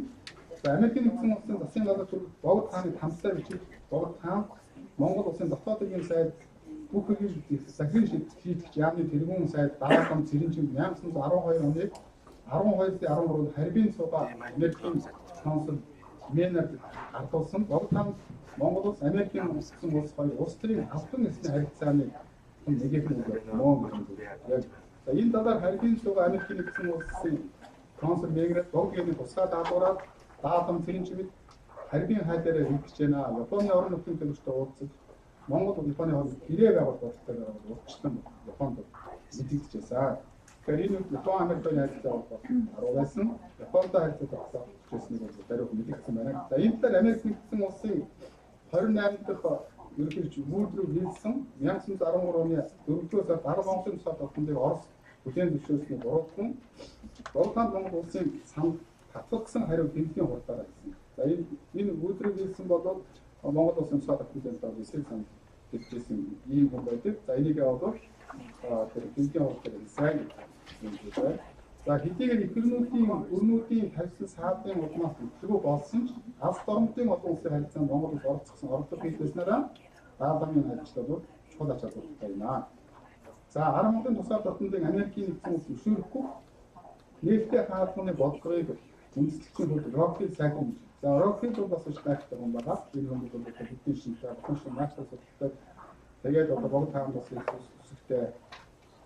За энэ бүм олон Монголын тоонд гэсэн бүр 1800 оны үед бол Монгол барьж ирсэн. Тэрнийхээ дараагаар бол 1913 онд Чин сайд дипломатик ажлыг өгсөний дараа Монгол очоод Богд хаантай уулзж ирсэн. Уулзсан байна. Гэтэ Богд хаантай бол уулзаа. Яагаад бол зөвхөн сэрэмжим даатантай уулзсан. Энд яагаад уулзсан гэдгийг бол одоо нээлттэй хаалганы бодлого гэдгийг бол Рокфелл үндэслэжсэн учраас Жавсандан бодолтой уулзах төдий хүч тавиагүй байж болно. Яагаад гэвэл тэр нээлттэй Монголын тусгай тогтнол бол Америкийн open policy гэдэг ашигласан. Яагаад гэвэл тэр бол Монголчуудын энэ тусгаар хятадын гүрэн бүтэн байж байна. Манайчин улс задрахгүйгээр байж явах юм бол байж явах ёстой болов. Тэгээд гадаа худалдааны хэлхий шиг бол тусгаар мод тэгшээ болж байгаа байдал чинь энийг нэг өөрчлөлт оруулаад Монгол тусгаар болоод юм бол одоо Оросын өөрчлөлт орноо гэдэг ийм мэдчихсэн учраас бол Жавсандан бодлоо гэдгийг мөртэй байх юм аа гэж бодож байгаа. За даалгаврын сэрэмжтэй уулзсан уулзсан. Тэр нь бол хожим бол Монголын найд дан ноёд бол Хятад Оросын 13 оны тунхаглал бургуусч байгаа зэрэг бол даалгаврын сэрэмжийг Рокфелл ярьсан. Эндээс үзэхэд бол сэрэмжтэй бол тань уулзч байсан бол тоо байна. За Богдын засгийн газрын Хятадын 3 улсын гэрээ хийхийн өмнө гадаад өрнүүдээр хүлээн зөвшөөрөх дахин нэг оролцоо хийжээ. Бээжинд суугаа Америкийн нэгдсэн улсын элчин сайдын яам 1914 оны 6 сарын 1-нд Ларсоноор дамжиж ирсэн Богдын захирал Америкийн нэгдсэн улс өөрийн төрийн нарийн бичмээр Брайаны зааварснаа нийлдэгэ татгалзсан хариу өгч байна. За энэ бол зарим үед татгалзсан хариу өгч ирсэн, зарим үед бол дамжиж байгаа нэг бас лайв үзүүлж ирсэн. Энэ бол хоёр талтай бодлого явуулж байсан гэж үздэг. Орос бол хоёр мөр явуулж ирсэн. Америкчсан хүн дээр бас өөрхийн томоохон бодлого таашч ирсэн учраас зарим талаар бол нааштай зарим талаас өөр юм байдаг гэж үзэж байсан. За Монгол улсын хойшлын хувьцаанд ихээхэн уршигтай баримт бичиг бол Хятад, Орос, Монгол гурван улсын хяадын 1915 оны гэрээ бигч байлаа. Орос хятад хоёрын улсын шахалтаар 1911 онд тусган зарласан тусгаар тоснол ийм даасан байдлыг хязгаарлаж автономи тус болж өөр модыг хятад авсан ч гэсэн дотоод улсын татаар бол хараах тус бие даасан байдлаа хадгалж олон улс эзэсэл батлаа нарийг авч үзчихсэн цаг юм аа. За ингээд автономи болгож гэсэн Орос хятад бол дотоод улсын өөрсдөө явж байгаа ийм хэмжээнд болж байсан. За дараагийн одоо энэ хэлсэн хүн бол дэдо хотод чамсрамж. За би одоо энэ нам нарын тухайд хэлж байгаа юм тийм. За дэдо хотод чамсрамж бол автономи систем болон засгийн газрын биеийн даасан улс төрийн хадгалт бодлого явуулах хэмжээ хязгаарлагдсан байсан ч дэлхийн томоохон гүрнүүд нь өмгөөл дэлгэрж засгийн газрын одоо зүгээс реформ шатрал төсөөлөлтөд ичнэр дундад улс руу болон улсад улс руу эргээжсэн юм нь асуу дэдо хотод 1919 оноос 20 оны 9 өөрчлөлтөд түүхэн үйл явцын өмнө Монгол улс цааш орших хэсгийн асуудал тулгарсан энэ хэвлэлтэй үед нөхцөл хятадын иршээс ангижрын сад автономи засаглалаа ихээр сэргээр татныханд тууштай тэмцэж байсан шашны зөвлөлт юм аа. Америкийн нэгдсэн улсад Кенжин суугаа Оросын консул дипломат Чарльз Эберхардын 1920 оны 4-р сард хүрээнд ирэхэд Америкээс тусламж өгсөн болгохны тамтай бичгийг гардуудан өгч байснаар дэдо хотод 10 мянган доллар нэмэгдчихээ бас одоо тэр Чарльз Эберхардтай уулзчихсан. Тэгээд бүгдийн тамрын бичгийг олон хувигээд дахин өгч байсан даа. За дэдо хотод 1920 онд Америкийн цэгийн атташегийн туслах Белонтой уулзжээ. За хаалганд консулын газрын дипломат Сэмэл Собокийн ардын хурцлын дараа 1921 оны 8-11 өдөр нийслэлийн бич богд ханд оролцжээ. За энэ богдын хэсгүүд одоо тасаад явъя. Собокийн хэд хэдэн удаагийн ажилтад нам нарыг болон ноёлтой уулзж байсан уртудаан хугацааны ажилтнаараа монголчуудад өөрийн төвсөлтөд хятадаас өөр үндэстэй юм байна гэж дүгнэлтсэн байна. За ингээд 1922 оноос 45 онд Америкаас ирээд дайжж ирсэн юм. За энэ намар юу хийж ирсэн бэ? За 1912-оос 1924 онд Монголын засгийн газар Америкийн нэгдсэн улсын засгийн газар хандаж найрлах харилцаа тогтоох харилцан худалдаа 30 консулын суулгацыг саналыг илэгдээ тавьж байжээ. 1924 онд богд таасууд ардын засгийн зөвлөлт холбоот Орос улстай коммунист улсын коммунист нам комитетийн шүүгчдийн оролцоогоор засгийн хэлбэрийн асуудлыг хуульчлан хоёр орны худалдаа арилжаа эрс батснаар 1930 оны ихээр Монгол дахь Америкийн худалдааны ашиг сонирхол бүрэн зогсжээ гэж байна. За 1925 онд 9 сарын 23-нд болсон Монгол ардын хурцлт намын 4-р их хурлаар Харьяат улсын хар шар тагсуулын үүдийг бүрэн усан арилгах зорилт гарч богдын хойдын асуудал зам нарын үүдүүд их том үзэж. Ингээд зам нар ингээд үүсгэж хийж чадахгүй. Хоёрдугаар зууны ихэнхээр хүчлэгдсэн томоохон орнууд дэлхийн газар нутгийг дахин ухбаад эзэмшээр удаацдаж хоёр тэнхимд хуваагдан улмаар 1914 онд дэлхийн 1-р дайг 1942 онд 2-р дайг улс орнуудын харилцан оролцох боломж тэмцснээр Монгол Америк хоёрын хоорондын дипломат харилцаа тогтоохыг хүртэх олон аргууд бол энэ хооронд хүмүүсийн улсаас өгүүлжээ. За энд нэг сонирхолтой 1944 онд Америкийн лидерч Кенри Уэлсэл гамбаг хийдмээр байсан байдаг. За Америкийн нэгдсэн улсын 33 лидерч Кенри Ангаад Уэлс 1944 онд бүгдээр Монголд ажил хийжээ. Хэдийгээр лидерч чинь ажил богино хугацаанд болоод өнгөрсөн ч уг ажил нь Монголын бурханчдын хэлбэрээр чухал ач холбогдолтой байсан гэдгийг тэр үе тийм болсон мэдээлэл өнгөрсөн юм аа. Уэлс богино хугацааны ажлынхаа богд хааны зуны ордон болон гамбаг хийж зочжээ. Орос Америкийн зураач зохиолч сэтгэл Николай Лерихтэй зотны хөргөн орон дахны шашин бүхий ихийг нь сонирхдаг дэвшилтэд үзэлтэй хүмүүний хуваар Монголын Шамтлын орон гэмээс хэлдэг. Энэ Шамтлын орон гэсэн Лерих бол одоо Шамтлын орон хайжсэн, Шамтлын орон зураг хийжсэн. Монгол бол одоо Шамтлын орон мөн байна гэж. Тэгэхээр түүхний одоо Шамтлын орон хайжсан гэж бодсон. Лерих хатагтай үнэтэй. Энэ Лерихтэй найз байсан захиа бичгнүүд байна. Өөртөө байдаг. Тийм учраас магадгүй Шамтлын орныг очиж харъя гэсэн ийм сонирхол байсан гэж болох юм.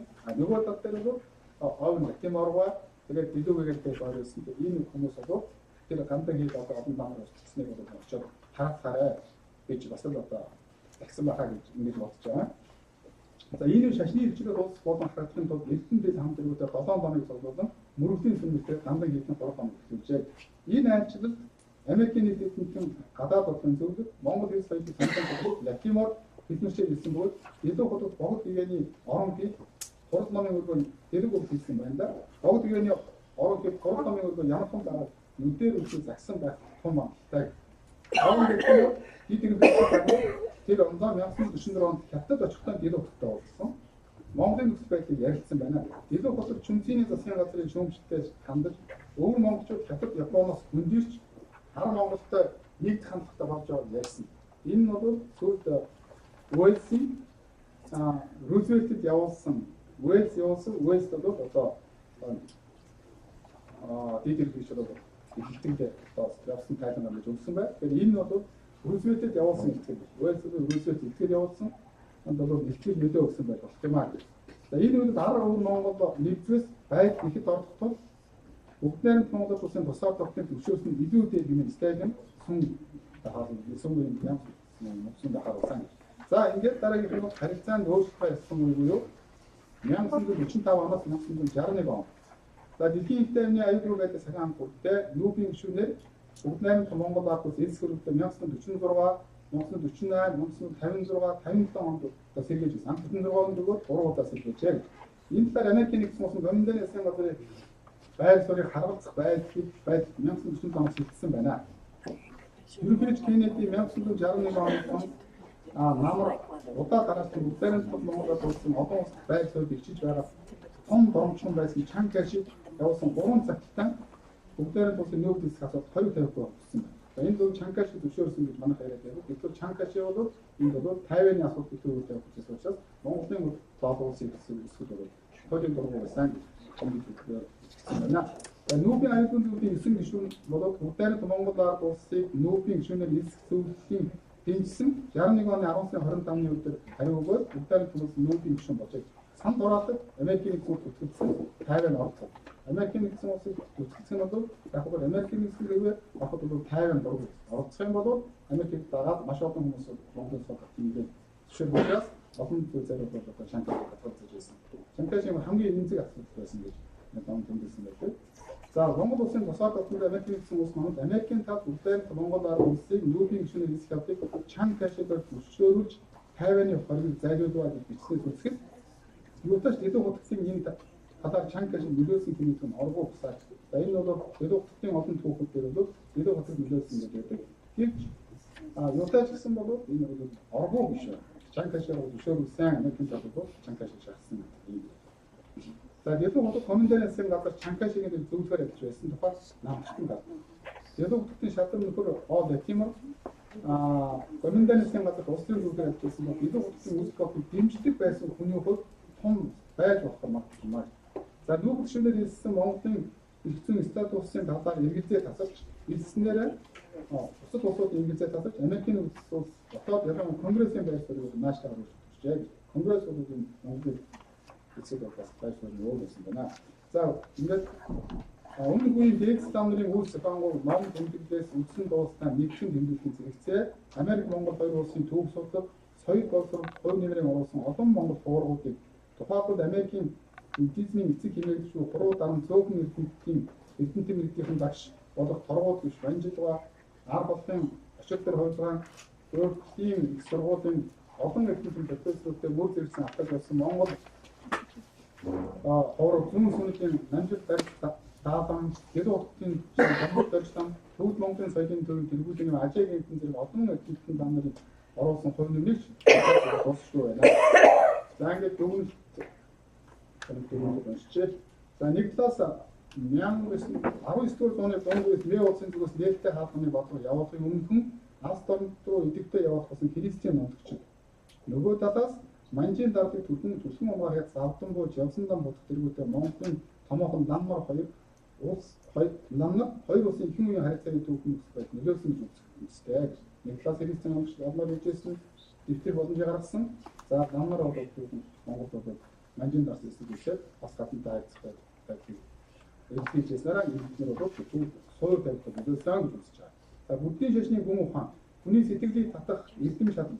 Түүнийг эзэмшсэн түүнийг сонирхон судалдаг хүмүүсийн юр бусын харилцаа хоёр улсын ард түмний нийгэм соёлын харилцааг нөлөөж улс төрийн авиа байдлаас дээгүүр байж түүхийн аж саргуу сасраагүй байсныг хон тэмдэглэдэг. За энэ бол Рокки Латиморга, Илүүгээ, за ингээд энэ буддийн шашнаар дамжин одоо харилцаа хоорондоо харилцдаг байсан. Тэр зүйлээр одоо Монгол татагддаг байсан хүмүүсүүд бас улс хүмүүсийн хувьд улсын бодлогоос илүүтэйгээр нөлөөлж энэ нэг бас бидний тусаа хатсан харилцаа холбоонд нөлөөлсөн гэдгийг бол бид бас номдож дурддаг.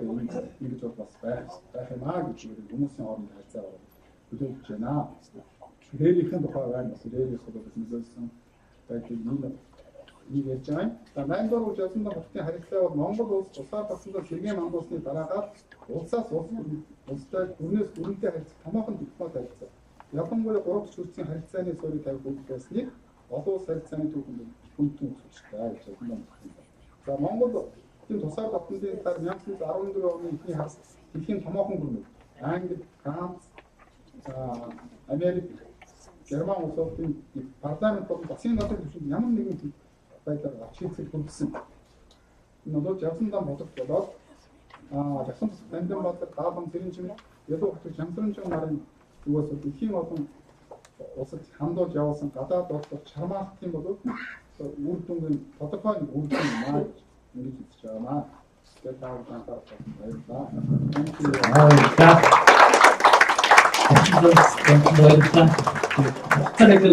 ганц асуултаа. Авъя. I have a question. My question is addressed to all the presenters in the morning. From the presentation, I learned that it is 30 years ago, Mongolia was very much dependent financially at the end of the socialist era. And after 30 years of the democracy, Mongolia is still very much financially dependent on the other countries too. So, as all of us know, the Mongolian economy is based on the natural resources, but the U.S. Foreign policy's interest is not really on the natural resources itself. So my question is how the Mongolia can benefit economically from the U.S. and Mongolian relations. And yesterday, actually, I visited the embassy website, and there was the information about the transparency agreement between the U.S. and Mongolia signed. So what is the expectation that this transparency agreement will be benefit to the Mongolia economically? So that if any of the presenters can address this question.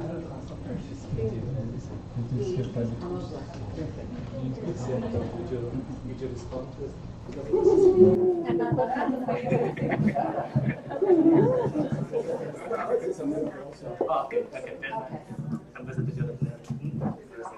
Why don't we let Ambassador Adelton answer for the U.S. government, and then I will answer Ambassador Adelton's presentation.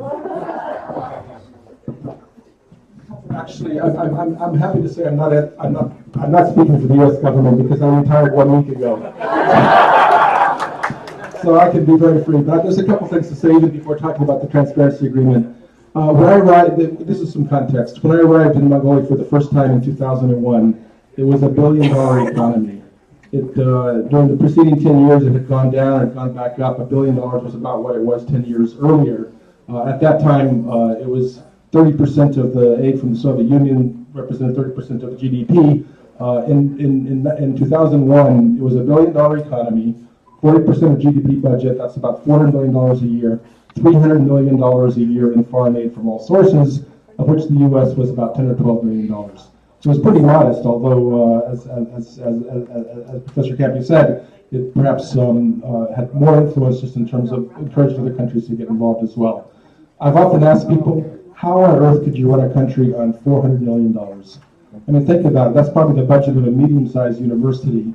$400 million to run your foreign service, your civil service, your health, build your roads in a huge country. It's pretty astonishing. It's pretty small.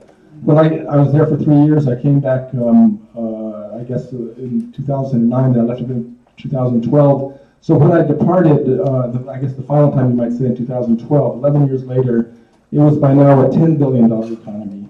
Again, 40% of the budget was about $4 billion a year. That's getting you into more serious territory in terms of being able to have those resources at your command. I might add that foreign aid at that time was still around $300 million. But now foreign aid was 3% of GDP, not 30% of GDP. That takes your country to a whole different place. And I think, regardless of the ups and downs, regardless of the economic difficulties in recent years as well, think about that. In 12 years, 11 years, your economy expands 10 times, your budget expands tenfold as well. And again, foreign aid is 3% of GDP, not 30% of GDP. I think that puts a lot more responsibility, if you will, on policymakers in Mongolia, because again, it's not the foreign aid, it's not the dependence on foreign aid, it's a whole different thing. It's a commercial relationship that I think is at a much better place. I might also say, I don't know, I was going to ask Professor Campy about this later as well, but I think in terms of the development aspects of the partnership, one thing that is often missing in these discussions is actually the financial sector that was part of this growth. And, again, thinking back about those years, Conbank and Costbank, I don't know what your banks are, but Conbank and Costbank are both vitally connected to the U.S.-Mongolian relationship. Costbank being formed out of a micro-enterprise partnership between United Nations, UNDP, and USAID. And Conbank, of course, many people in this room may know Pete Morrow, but it was coming out as the CEO of Conbank that transformed that bank. And frankly, the fact that 80% of the herders in Mongolia have solar panels on their gears is directly related to the kind of microfinance. You could have had a aid program that said, okay, we will give solar panels to 10,000 herders. Symbolically, that might have looked good. That is not sustainable. What makes things sustainable is a bank offering credit to the countryside. And again, this incredible story that people don't even know about the fact that most of the gears in Mongolia have solar panels, that's part of the Conbank story as well. I wish Peter Morrow was here. Again, some people here know him. And of course, he came to Mongolia, and I guess talking about the people relations. I know he passed away a few months ago. And I'm making these comments partly as a tribute to Pete Morrow and his contributions, because he came out as that particular project. But as you know, he stayed around for a lot longer. When Conbank was privatized, this was the privatization organization in Mongolia that did it. Frankly, it was almost bought by Alpha Bank of Russia. But in the end, the most successful bidder was the combination of Mongolian consortium plus Japan, and he transformed Conbank. Pete stayed on for many years. The art collection of the Conbank is one of the best collections of modern Mongolian art. And I think it's kind of this indication as well about how unintended consequences, where they go. I guess the immediate proximate thing, I wanted to talk more broadly about some of these economic relationships, again, in the role as a private citizen. The transparency agreement, the short answer is one doesn't know what it will bring. I often said that I think our relationship will benefit from a stronger commercial component, no question about that. And I think that includes investments in all kinds of things. You can ask a young Mongolian today, which kind of company would you rather work for? Certainly there's Mongolian companies, there's Chinese companies, there's Russian companies, there's there's many kinds of companies. But I think that Mongolia could benefit from those third neighbor kinds of relationships. And I wouldn't just put the U.S. in there. I'd put all kinds of Western countries. Again, the transparency agreement is, as it implies, trying to be more open about transactions. It doesn't involve engagements of companies being able to comment on prospective legislation. And Mongolia can decide for itself what it wants to do with that. But I think there's no question that if a transparency agreement is in place, an American company will be more interested in Mongolia. That remains to be seen. These are private decisions that companies make, not governments. But the whole intent of something like this is to have an environment that makes it interesting and useful for foreign companies. So again, the jury will still be out on if it's successful. But I think it took many years to negotiate, and I think it's potentially a positive step. And I guess just to affirm what other people have said, multiple ways that countries engage with each other, but a commercial relationship is important for a strong relationship between countries, and certainly one hopes for that in the case of Mongolia.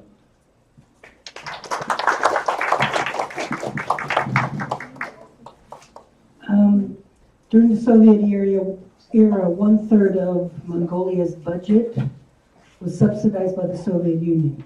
During the 1990s, which is called the donor era, a French man who's just written a dissertation, PhD dissertation on Mongolia, calls it the dependency era. Donor assistance, 1/3 of the budget. Now, where you got to be careful with statistics, and including the American official position is, yes, the donor assistance moves since 2010 down to 3%. But now we have borrowing money. So the shortfall in the budget now made up from loans, which come due starting this year, 1/3 of the budget. There has been no change in that. So that's the problem. Mongolians spend, and Americans do too, 1/3 more than they take in, and they have to find it from someplace. So they either find it from donors who give it, or loans to banks who loan it, and then the banks want their money back. So that's why Mongolia is still as dependent as it was during the Soviet Union, in reality. And in terms of the transparency agreement, I think this also indicates this is where you're going to have a change of administration. And I will say this very frankly. Under the Obama administration, we were very much related to legalistics and to regulations, which the transparency agreement is. But the transparency agreement is not going to result in one more company working in Mongolia. It just changes conditions. But does the company come into Mongolia in terms of buying minerals or not buying minerals because there's a transparency agreement? Likely not. So the question is what programs and new policies can we have that actually will result in the mutual benefit, which in private enterprise is what motivates the economic relationship. The transparency agreement is mainly a psychological tool that American and Western countries say, oh, we have this, it'll protect us. It's not going to protect anybody. You still have to go to the court if you have a disagreement. And we have problems in different interpretations in Mongolian courts. Okay, thank you very much. So before the lunch, we have now one special paper, and the event in the downtown. I have one good news and one bad news. The good news is that Independent Avenue is still open. So, and the bad news it says there's still more and more people now gathering. So I ask our special paper presenter Edma Jameson keep the time. We have to take our lunch quicker than we planned, and we have to somehow be there at the Library of Congress at 2 o'clock. So. Okay.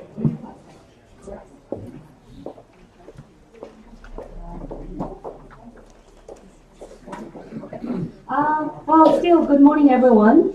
And I'd like to thank the Mongolian Cultural Center and also the Embassy of Mongolia for starting this great initiative celebrating the 30 years of the U.S.-Mongolia relations establishment. And special thanks to Saro for allowing me to present this paper. And we have some events in the afternoon, so I'm only able to be here in the morning. So it's been an amazing presentation, you all agree. We have talked about the 30 years of the history of the U.S.-Mongolia relations. We have talked about how the Buddhist monks have contributed into this relationship. And then the latest presentation on or discussion of the third neighbor policy, and I come in on the wings of that. So I represent a U.S. company that is coming into Mongolia in this environment that has been created by everyone who was involved in establishing, re-establishing, and developing the U.S.-Mongolia relations. So today's presentation, I'd like to bring you to the current day Mongolia and U.S., more specifically people-to-people relations. And so the title of my presentation is Exploring the Significance of Values-Based Leadership Development in Mongolian Higher Education. So we all have worked at government, public, private, NGO organizations, right? And we have worked with a number of different colleagues and bosses. So here's a question. So what is the number one reason that people thrive at work? What is the number one reason that people actually quit a job place? Think about it in your experience, right? It is your boss. Some of us are bosses to some people. Some of us, most of us, all of us have bosses above us, right? So that's according to the Gallup organizational study. Wouldn't you agree with that? That's your boss? So in 2014, at a conference in Athens, we as Peregrine Leadership Institute have introduced this concept of promoting a values-based leadership culture in higher education. We are a higher education organization with a leadership arm. And so based on that theoretical framework, we conducted a leadership development workshop in Mongolia in April 2015. And we had about 30 higher education leaders from the Mongolian private and public institutions. So these are deans and chairs of academic affairs, presidents and rectors of universities.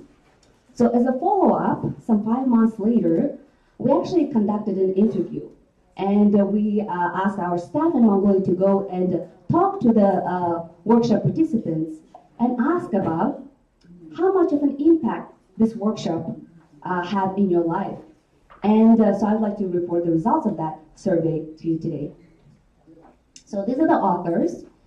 And so today's agenda, I'll try to be speedy, so I may talk a little too fast, but forgive me for that.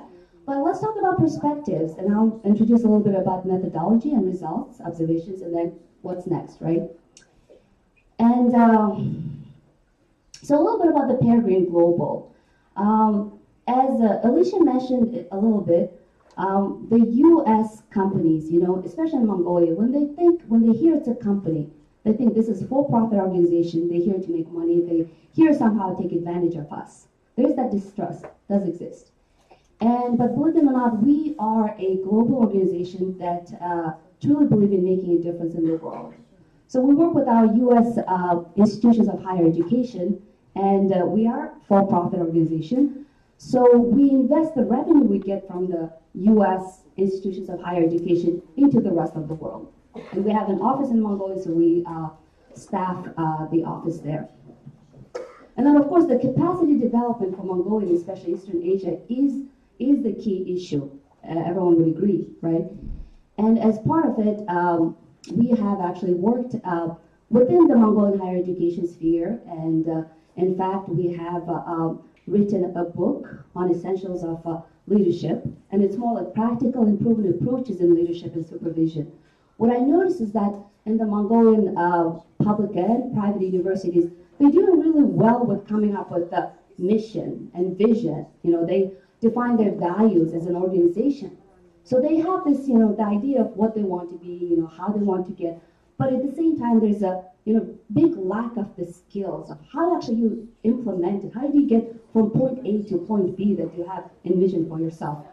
So what we did is we, authored a book, and we have translated it into Mongolian, and we published it as a resource. So we have the English text and the Mongolian text.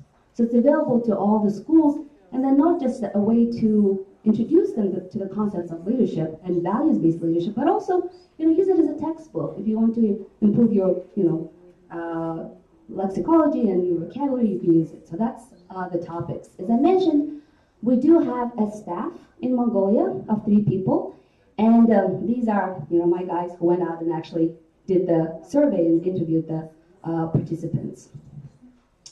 So in April of 2015, we had a 2-day leadership workshop. And as I mentioned, there were about 30 senior leaders from about 18 Mongolian higher education universities.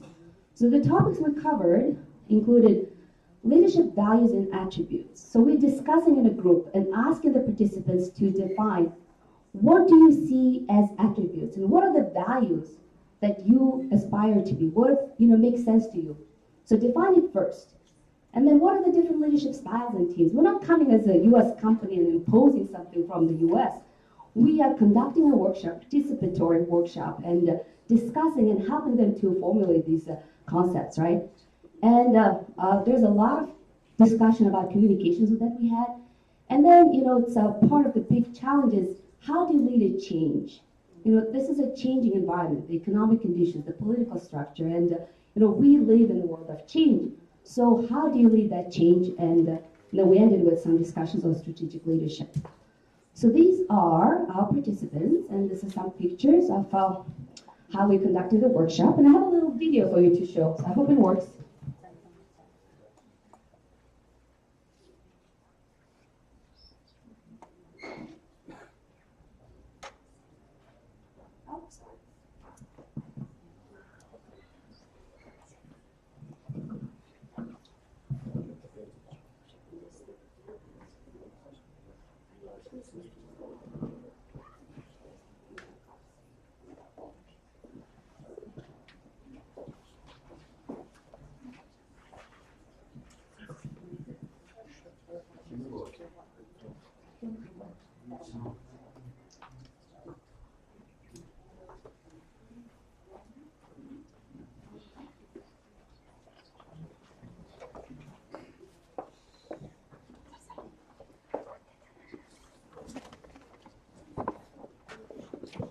Technical difficulty.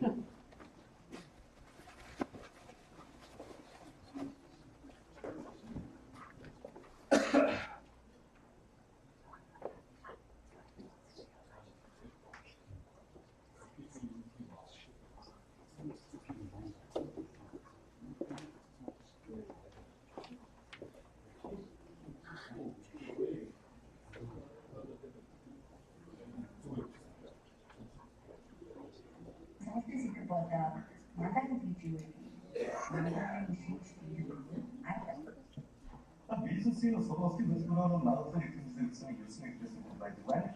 Posso mudar o mundo da minha ideia o todo, só vai ter uma só se fazer bom sai. Ela que só se tudo é que já não é ordem, né? Foi todo tudo de mal, que não se sabe, né? Mas vai mudar o nosso sistema, não se diz o nosso sistema. Vamos muito ama 사고들이 체계적으로 너희 디스트리뷰트 리스트를 플러스피트가 어떤 목적을 육성이 어렵다. 문제 예측을 내는 나와 디스트리뷰트 가능성 그것이 가능하나 뭐가 없어요. 뭐가 스마트 디지털 다른 것은 무슨 어렵노가 지금의 디지털 어떻게 아바세 포르쉐 디스트리뷰트가 이거 되게 몽골에서 봤었을 때 같은 그룹이 아주 잘하고 들어가서 성격한 장을 가져서 클래스 만나는 성격이 장을 있습니다. Манай сонгуулийн сэдвүүд мандатын хэмжээний мандатын шинж тэмдэглэл арга барилын хэмжээ цааш нь бол өнөөдрийн зааж байгаа сонгуулийн нэг сэдв нь болохоор өөрчлөлт хийх юм гэсэн ийм сэдвүүдийг харсан байгаа. Одоо танай туршлага буюу бидний туршлагаас илүү манай Монголын ихэнх сургуулийн багш нар өөрсдөө дордоор туршлагатай тэр туршлагаа бусдаа хуваалцаж түгээх гэсэн ийм онцлог чанартай сургууль явуулж байгаа. Мөн гэрлийн өдөртлийн институтээс өдөртөн ухааны асуудал тусгай номыг гаргаж энэ асуудлаар нэгэн сургуулийн багш нар цуглуулсан байгуулсан инженер боловсролын салбарын өндөрлөлт ажиллаж байгаа зөвлөлтийн өдөртөн арга барилын шинжилгээ туршлага солилцох боломжийг өгсөн юм а.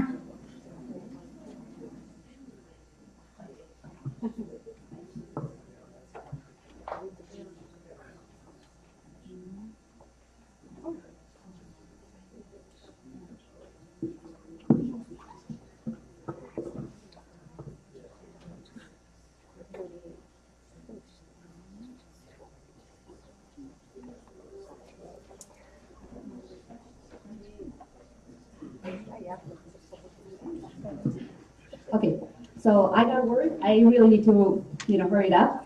So essentially, the plan is to conduct these workshops at least once a year, twice a year for the higher education professionals. And we also work with other industries in Mongolia because, leadership is a sort of universal concept and value.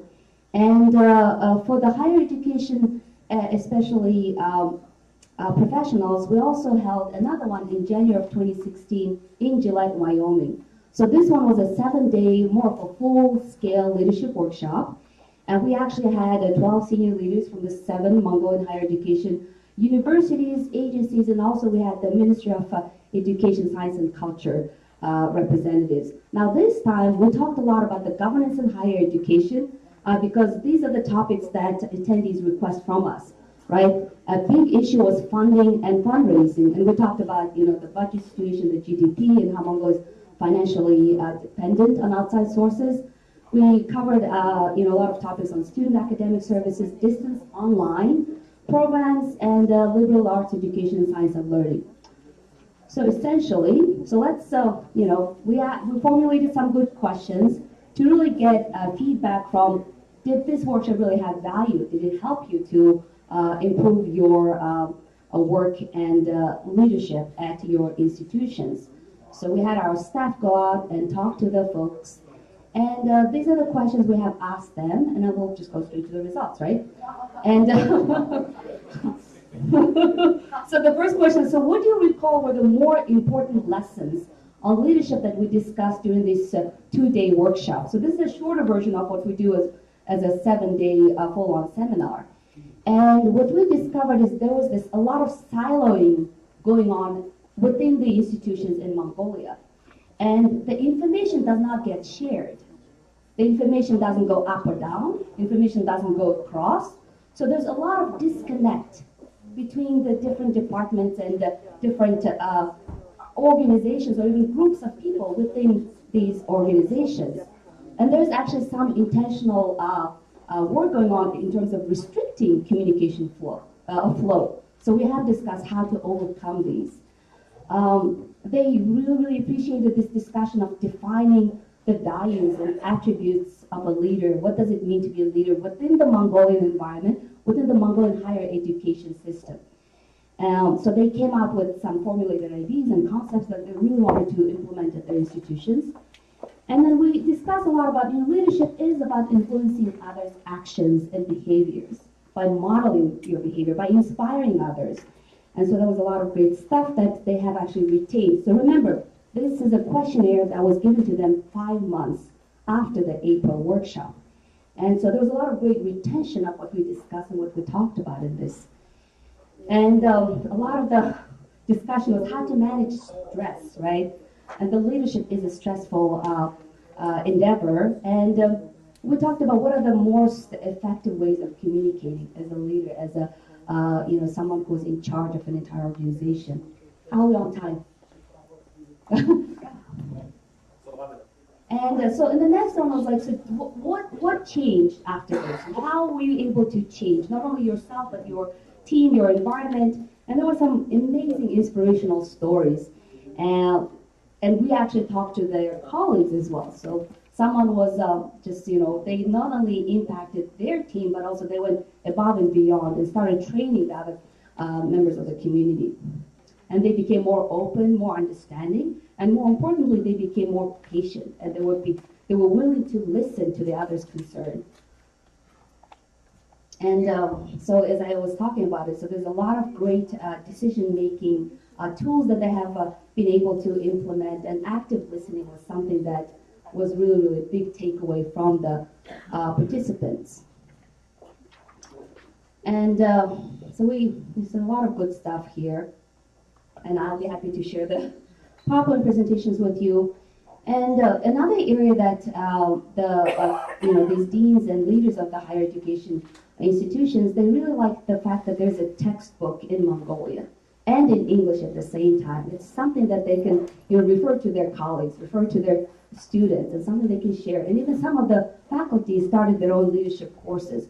And so we tie it to the business ethics, we tie it into ethics concepts within academic programs. But the big takeaway was you walk the walk, you talk the talk.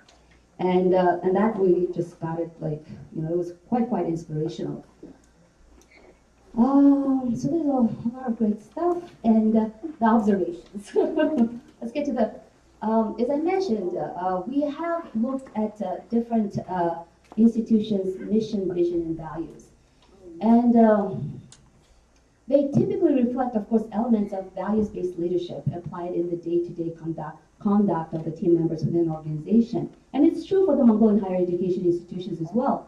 And so as they defined, one of their statements includes prepare leaders of tomorrow. Very forward-looking, right? And a lot of the institutions, they wanted to become not only the leaders within the Mongolian higher education system, but they're looking at the overall region, So they do have a mission of becoming the regional leading institute. And some schools, they want to foster cooperative environment, atmosphere, and they want to be the top quality, top-notch higher education institution in Mongolia. They want to educate responsible citizens, they want to prepare their students as future leaders. There was a lot of discussion about ethics and responsibility and accountability. A lot of these stuffs are taught, but at the same time, what are the tools? How do you actually make it happen in real life, right? So it was very applied in nature, a lot of conversation going back and forth. So integrity and honesty was a lot of the times great point of discussion, social responsibility. And at the end of the day, you have to foster that culture. You have to create that culture. You have to live that culture was the end of our discussion point. And as I mentioned, you walk your talk. It's not enough to talk the talk. You have to model it. You have to exhibit that behavior, what being a person of integrity is. It starts with small things. So putting into daily practice our organizational mission, vision, and values is the stuff of leadership. It's not enough to have that printed on your wall, right? It's not enough to show it to the visitors. This is the part of your culture. This is part of your values-based leadership. And we do believe that it is the journey that is important, not the results. The ends does not justify the means. It's the means, it's the journey that is important. So the ends do not justify the means. So I have a lot of great recommendations. There was a big request to conduct 360 survey, and feedback was great, but they wanted to expand it. They wanted more incorporated into the academic programs, and we have presented the results at the SHRM conference in the U.S. And the participants, they're requesting more and more to come as a team. For example, one of the private universities, also School of Science and Technology, they want their team members to come together and really experience it themselves to work in this. So what do we want for the future leadership development? And we are going to conduct more surveys as another follow-up with the 2015 group as well as the 2016 group. And we're going to use these survey results to shape the future training and seminars. And as I mentioned, there's been great requests for team-based sessions to help work through the communication and conflict challenges. We just scratched the surface on conflict challenge and how to resolve it. And it was, in its infancy in terms of how they approach it. So we can always work it together, the issues. And the great benefit of having these educators in the same room is they all have their experiences. They're all great leaders. It's just the exchange of ideas, exchange of experience in one room has not been happening. And just to be able to facilitate that was another great takeaway from my perspective. As I mentioned, we're going to follow up and we're going to do a similar survey in 2016 and 2017. And thank you very much. I tried my best. Any?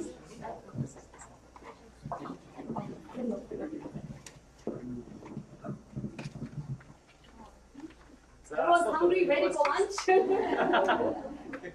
Yeah, maybe you can ask your questions directly from Anima. So why do you have lunch? Yeah? Okay. All right, thank you very much.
savsulduğum bir gemi Ektimadır nariçleri çekilir namılnadıza Ektimadır nariçleri çekilir namılnadıza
Discover new music at listenerpoweredkexp.org.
자기 사